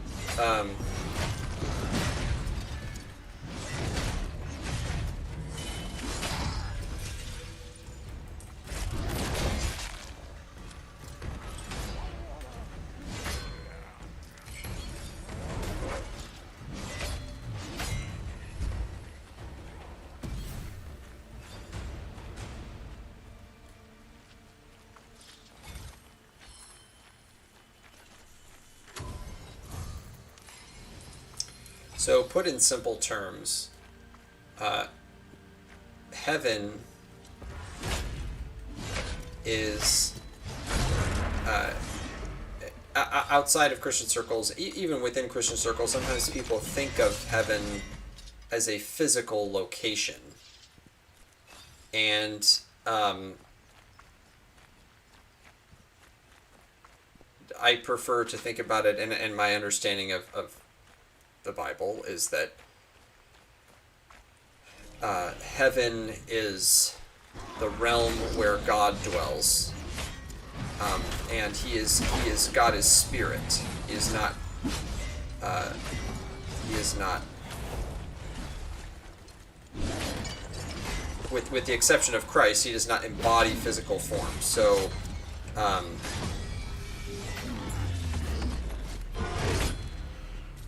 so to think of it as a physical place would be a misnomer.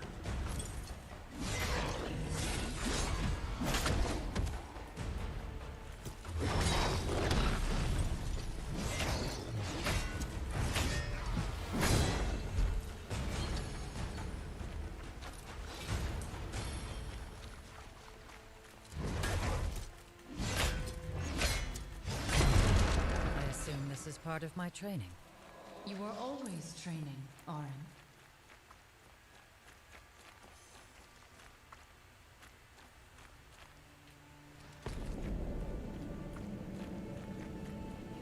There's a chest up there, or something up there.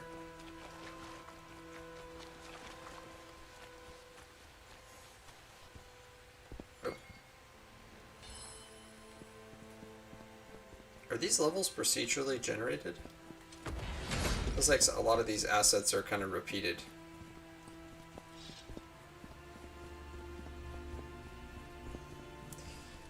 So fundamentally, God gives us a choice. We either accept his gift of grace, or we don't.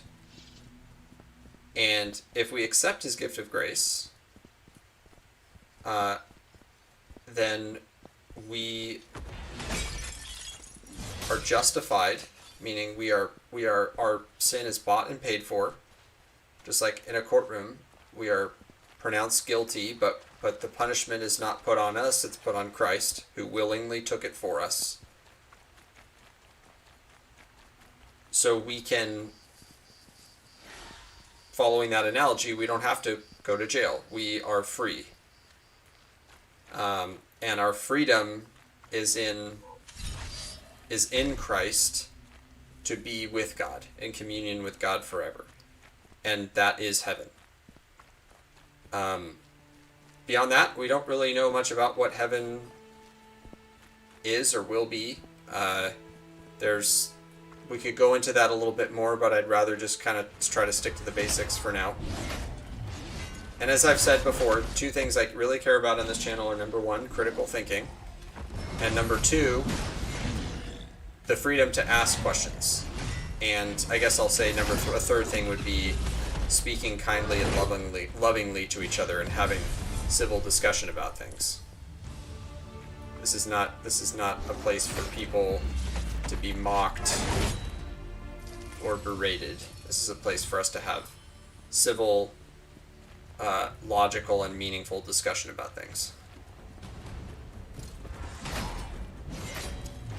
So, don't hesitate to ask relevant questions if you have questions about what we're talking about on any given night. And also feel free to talk about the game too, because that's part of what we're doing.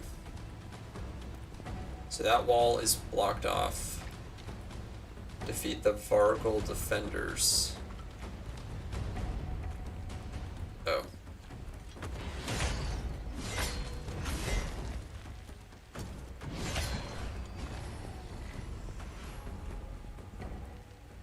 There's an Ethereum seal over the fortress gate. Tell me our options. I can shatter these magical barriers if we are able to gather enough power. Head to the base of the Prismatic Falls. There is a source of rich Ethereum there we can use.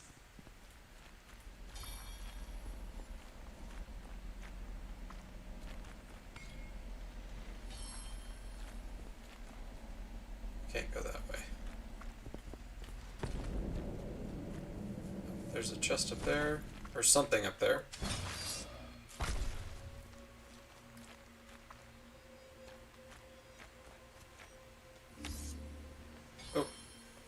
Oh, Valor Plate Core. Okay, so those are just lying around. I think it said we also get them from defeating bosses, is that right?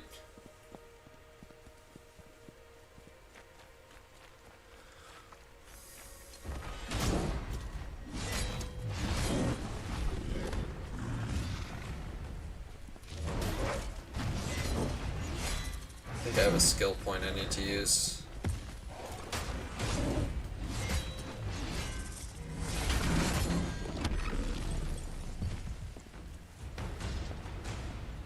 Let's take a look at our items real quick. So we've got Silver Vein 32, Fire DPS. Kind of like this a bit more. And then for this guy,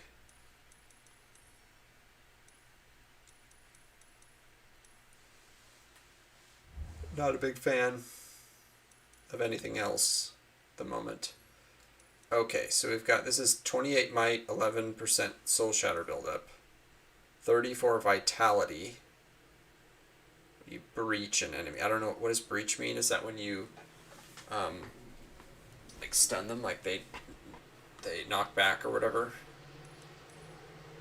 32 vitality, 30 crit chance.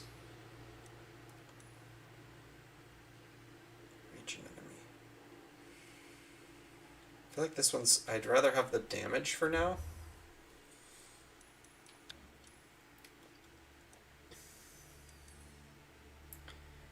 Vitality, Spirit. Gain 5% shield charge whenever you parry an enemy. That's pathetically low. Let's try looking at the options for this green one. So this gives more vitality. This gives Spirit. kind of like this a little bit more. Just a little bit. Okay, skills.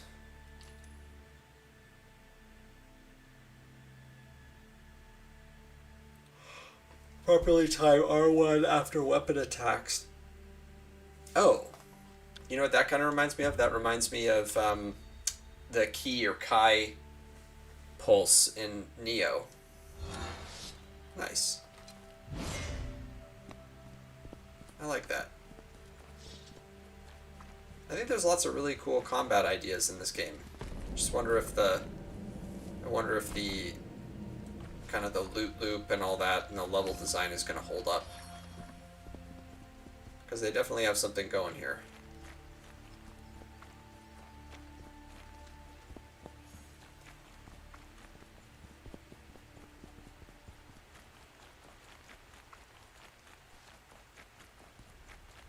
So fundamentally, the You see what I see. I am housed within your valor plate. game, you're I interrupting can me again. affect the world through you. It's an interrupt fest.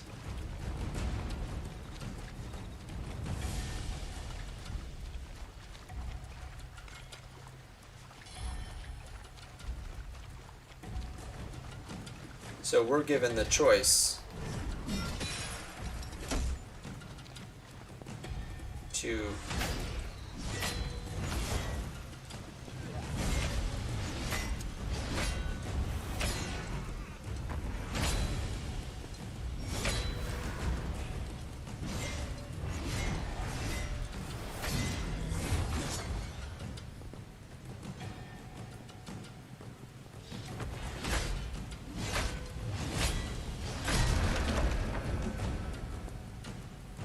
seal breaker charge.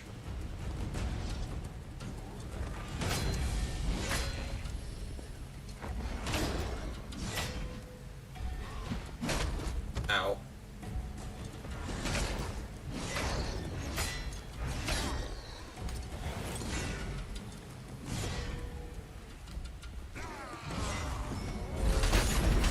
Polarity.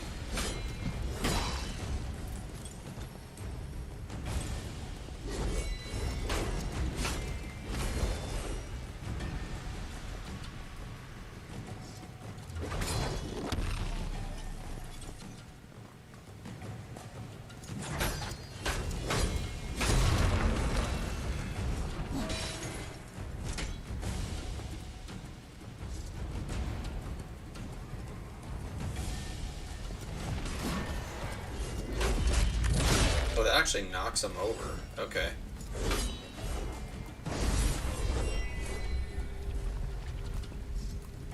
Oh, I can't undo my Archon ability. That was a misclick.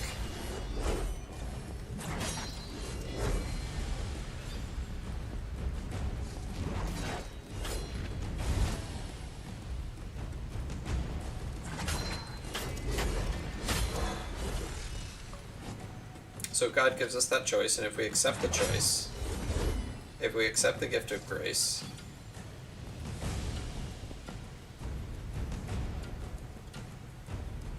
then because Christ has died for us and paid the penalty for our sin, we can be with God eternally.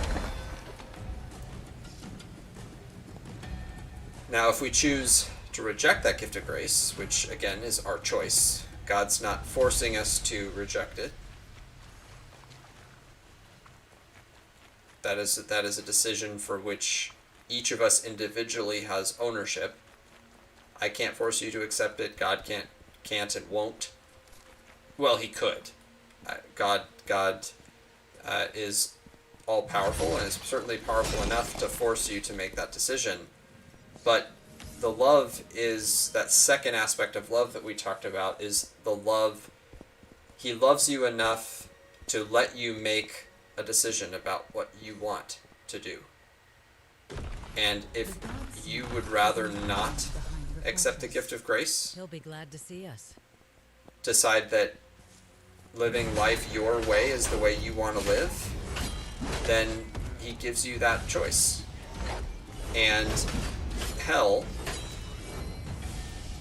the most common perception of hell as this place of eternal fire and punishment, and people use the phrase burn in hell, and that's most likely to be a misconception, because hell is a place that is essentially, it's a place that is there for those that choose to reject God's gift of grace, and he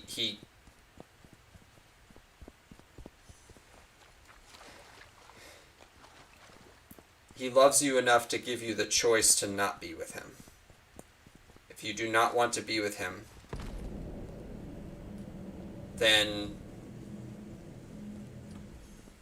you can live life your own way. I think the best way to think about hell is like what life on earth would be without God. Everybody has completely given in to their worst primal and carnal passions, and the world is just a place of chaos, of complete chaos. Everyone's existence is pure selfishness, and everyone is left to their own vice. But that's what those people wanted. They didn't want to follow God's law. They didn't want to follow. They didn't want to be sanctified by allowing the Holy Spirit into their life and having that change in their life, and so that's what they wanted. So we think of it as a punishment, when in reality, it's God saying, the act of justice is to say, yeah, you cannot. God's nature does not allow him to be to let things go unpunished. But that's why he punished Christ for us, so that we wouldn't have to face that punishment. If it was up to us to earn our salvation, to earn that merit, we could never have done that, because none of us, like we talked about a couple weeks ago, none of us are capable of being perfect. And even if we were, we started at zero. So just sinning once would have put us in the negative. And no good acts, quote unquote good acts that we can commit are make up for sin. They simply mean that we're not sinning more. So we are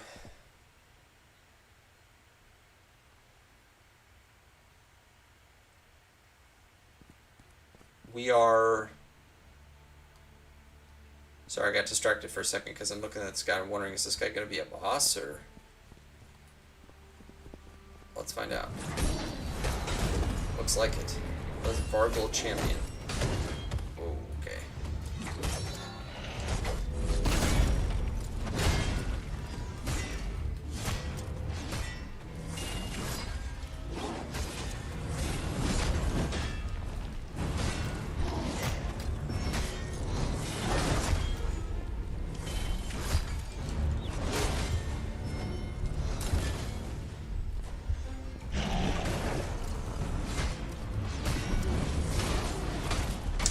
Ouch.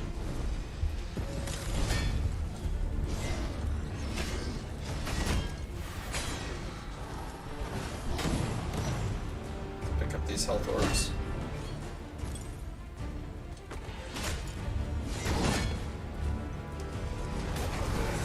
The Bible doesn't tell us a whole lot about hell in terms of what it's going to be like.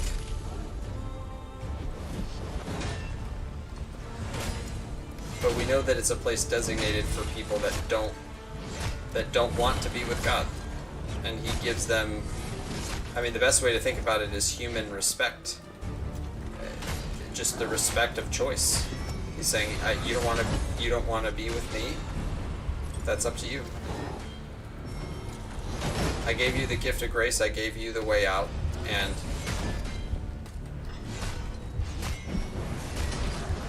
that's death. Alright. We can always try again.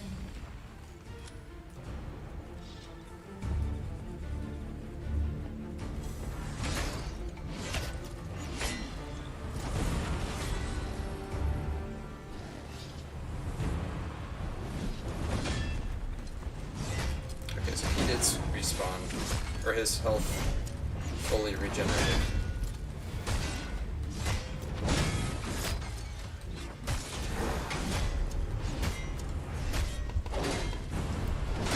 Ouch.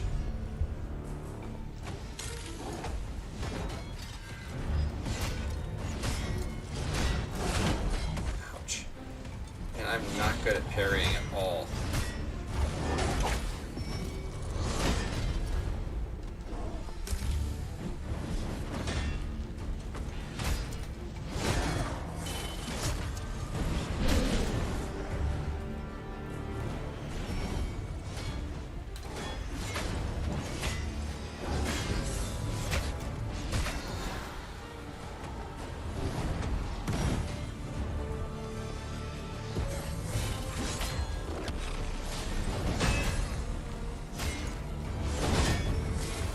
Are they healing him, or?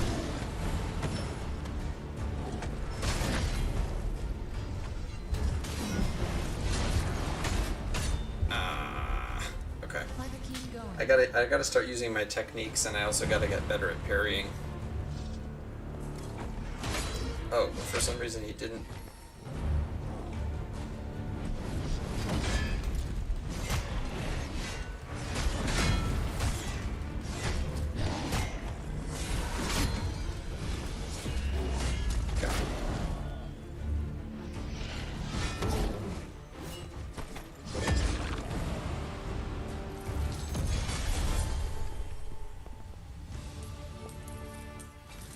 He's back through there.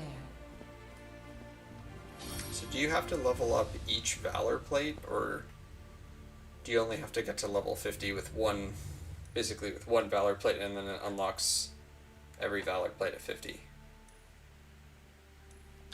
That I'm not sure about. 38 fire DPS. Gain 13% northern technique charge when you hit an enemy with your southern technique. 5% weapon technique charge sees plus 15 critical hit damage. Okay, that's a clear upgrade over what I have. So the question is, do I want to go back to the old sword? Physical DPS.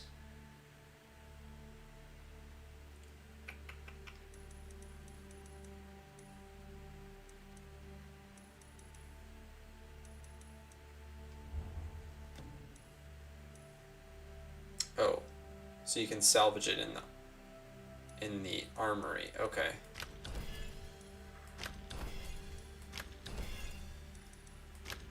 Just gonna salvage all the white weapons.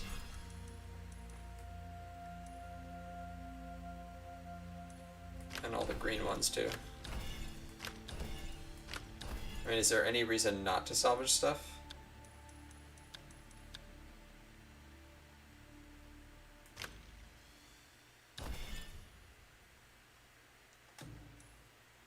Oh, let's take a look at life stones real quick. So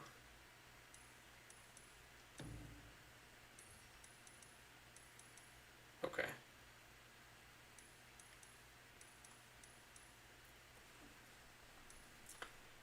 Plus 14% weapon technique charge speed, reach damage.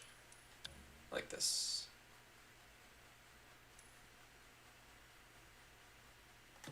Skills. So the weapon timing.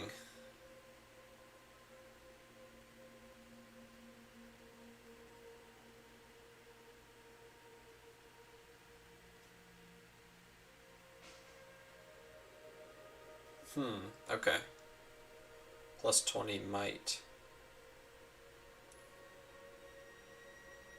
Like, I'll do the rampage.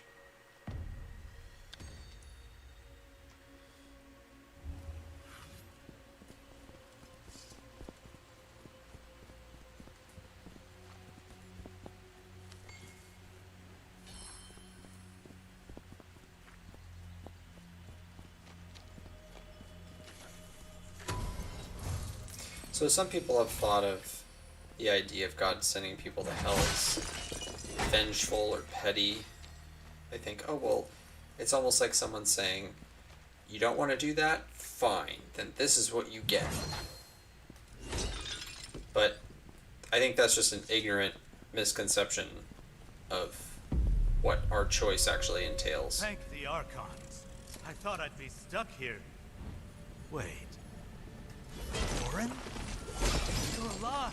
Xenon, I didn't know it was you here. And I didn't know you were still alive. Okay. I'll take this as a sign. Perhaps we'll survive Macros's madness after all. Come, we have much to discuss. Are we going into a sanctum? Oh, Orin. Oh, Orin.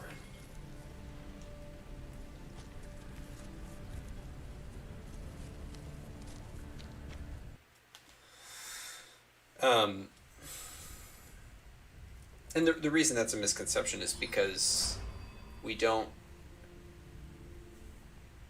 for our whole life, we were given a choice. And we were given a free gift.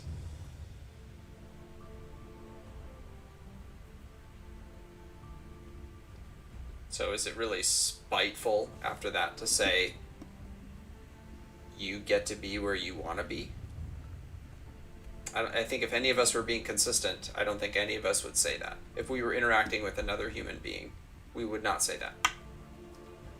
So we have to apply the same standard, the same criticism of us, of ourselves, or the same criticism of God to ourselves, and I just don't think we would say that.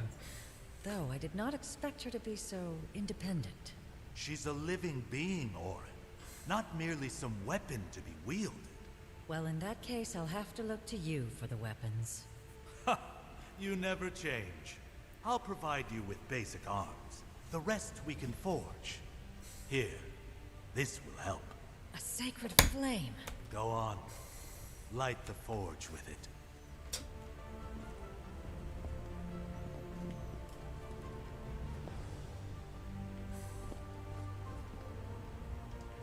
Orin, what do you need? Purchase items. Oh, okay, so he's a vendor.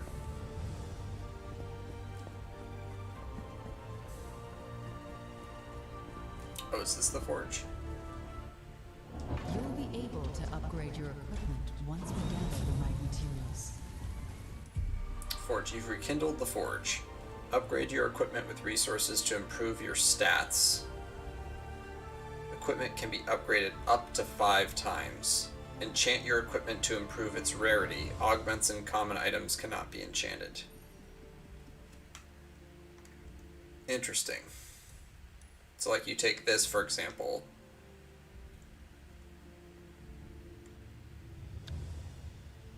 Upgrade.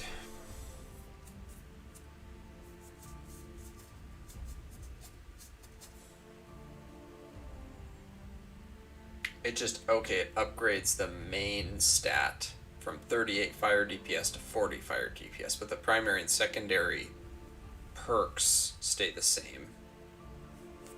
Okay.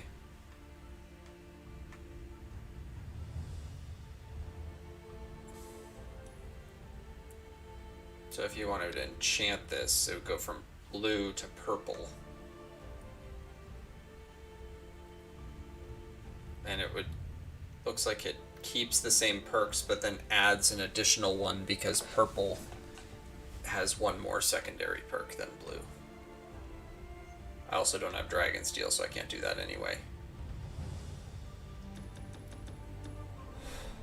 Don't have any augments yet. Okay. Alright.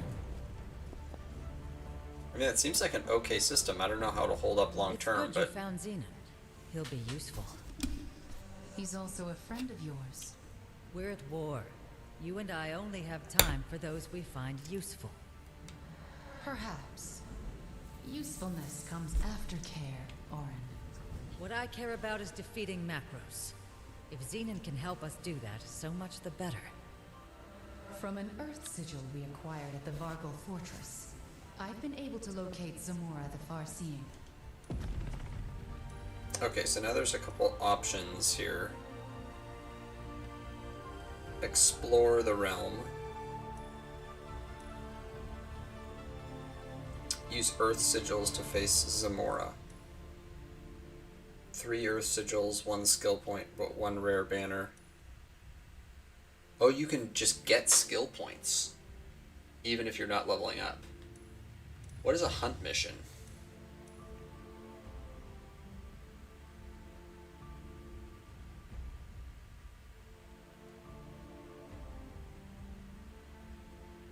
Okay, let's try a hunt mission, because I don't know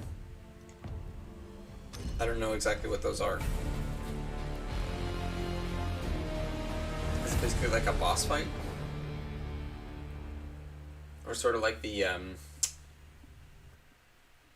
I forget what they're called, but those missions in Outriders where you just go take out like an elite enemy.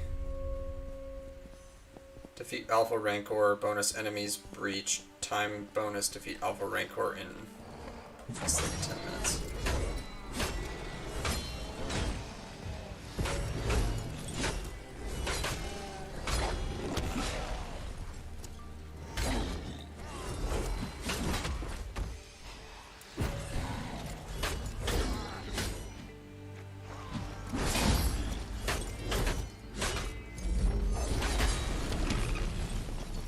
So that's not breaching. I think breach is when you stagger them. I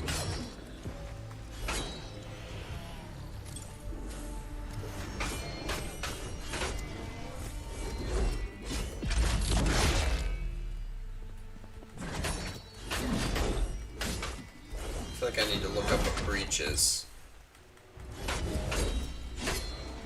Guess it shouldn't be hard to breach 5 enemies.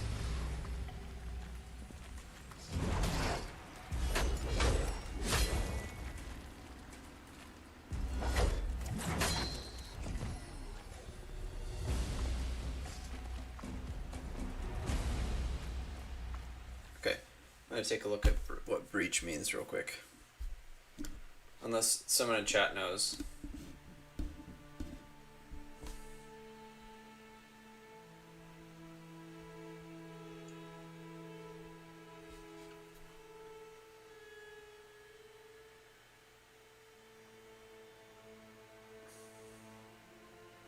A skill that is centered around breach damage. So did I not... Oh, breach. Leaping shield bash deals plus 50% damage to full health ranged enemies. Okay, so it's a skill that I haven't unlocked yet. That would make sense.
Got one of them. Got another one.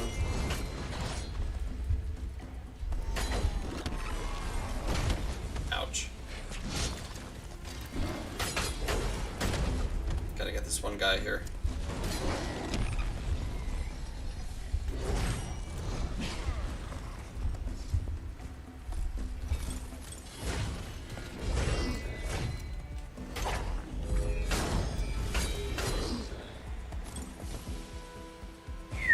I did breach them, so what was I doing to breach them?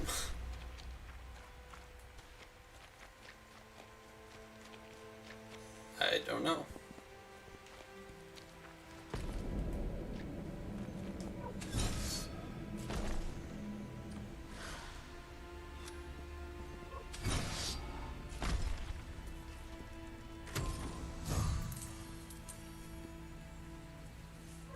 So far, performance-wise, I haven't had any issues.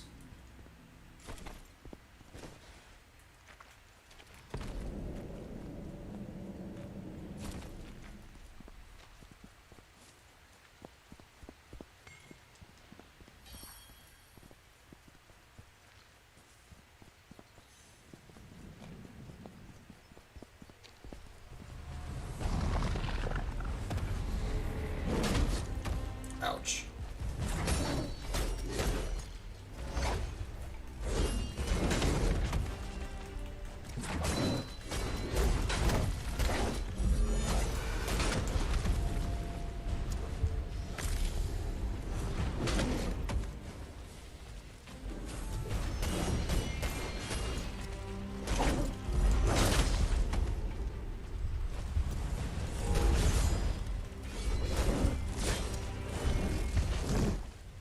Let's keep going. Ouch.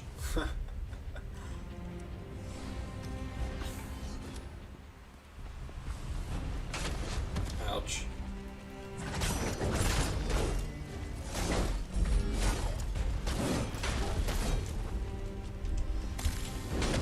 Oh, he's poisoning me, okay.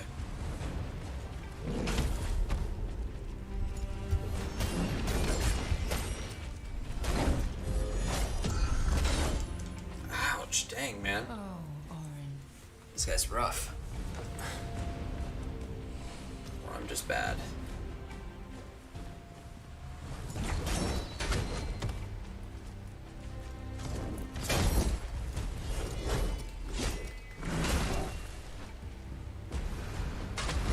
Oh, I thought I parried that. Dude.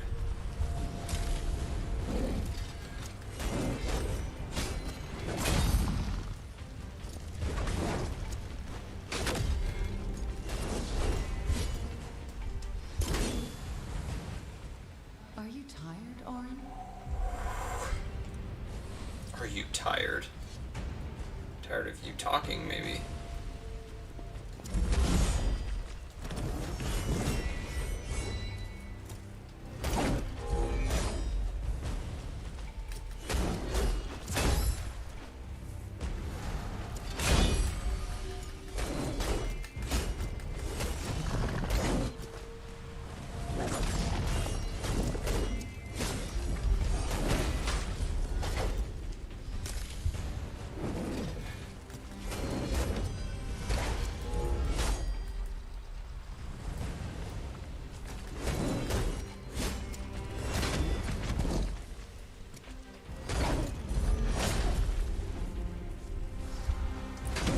Ouch.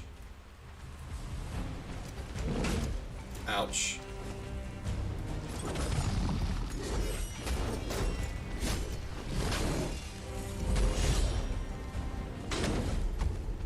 Dude.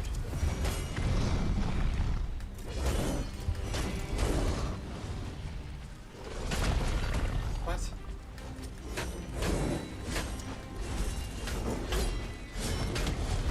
Dude.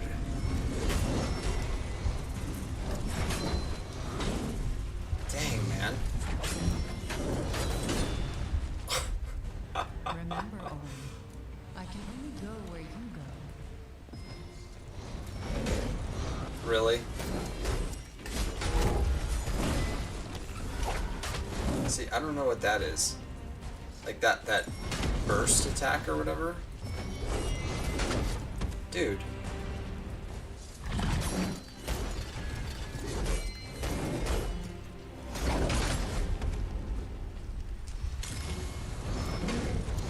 Okay, I dodged that. I don't know what's going on.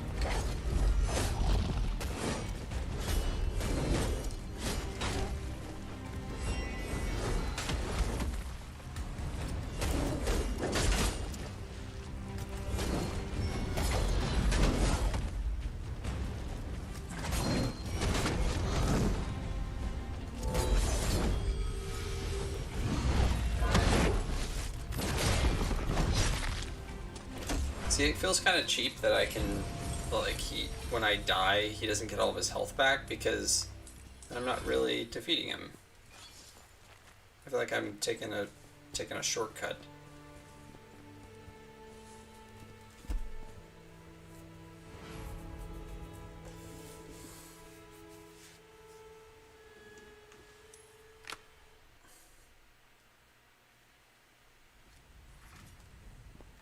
Okay, let's take a look at our gear.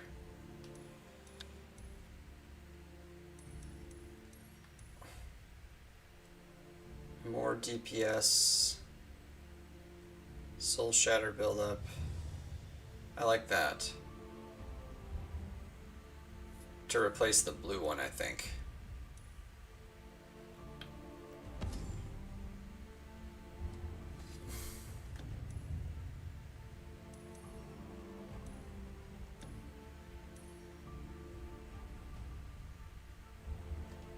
Oops.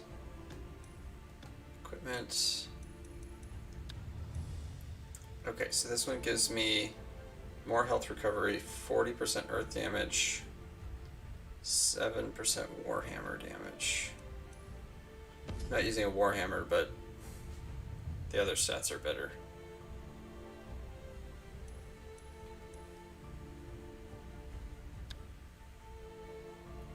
Whoa. That is a lot of stats. Okay.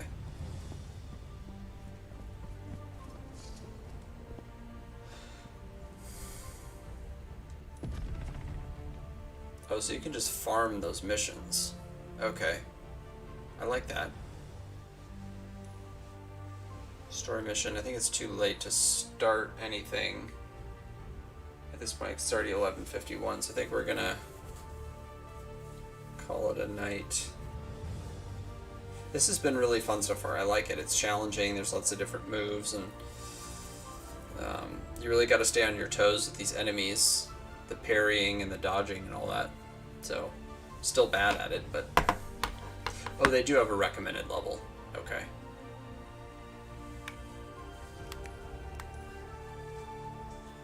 Okay.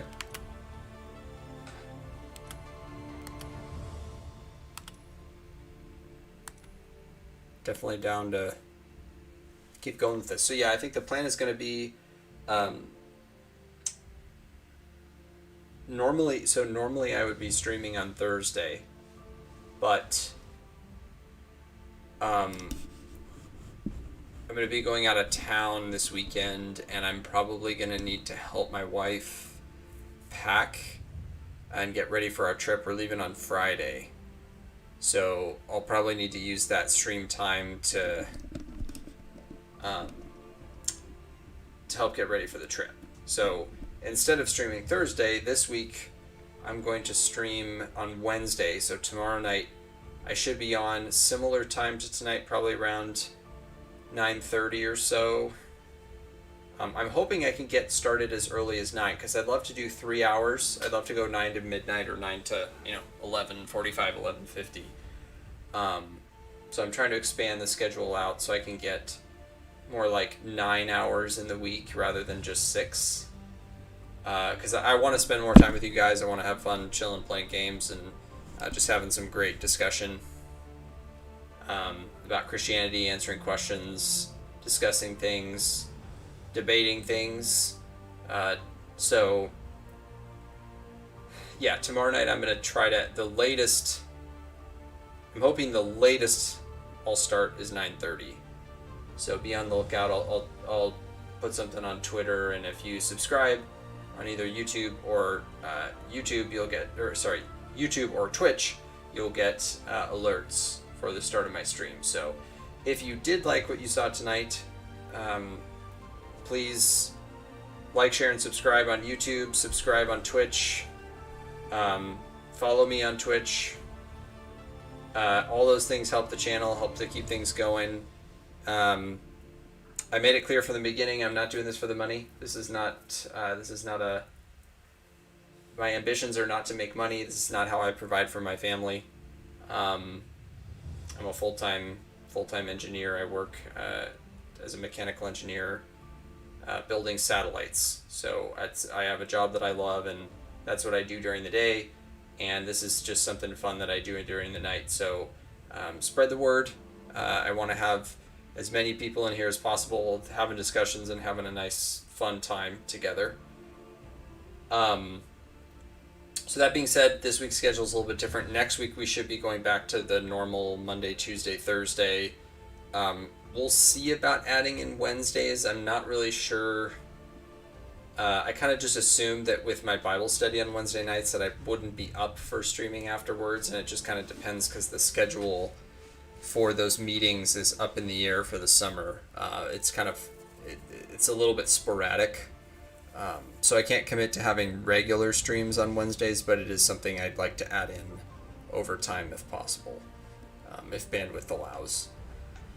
So I think that's a wrap for tonight. I hope you guys had a good time. I did.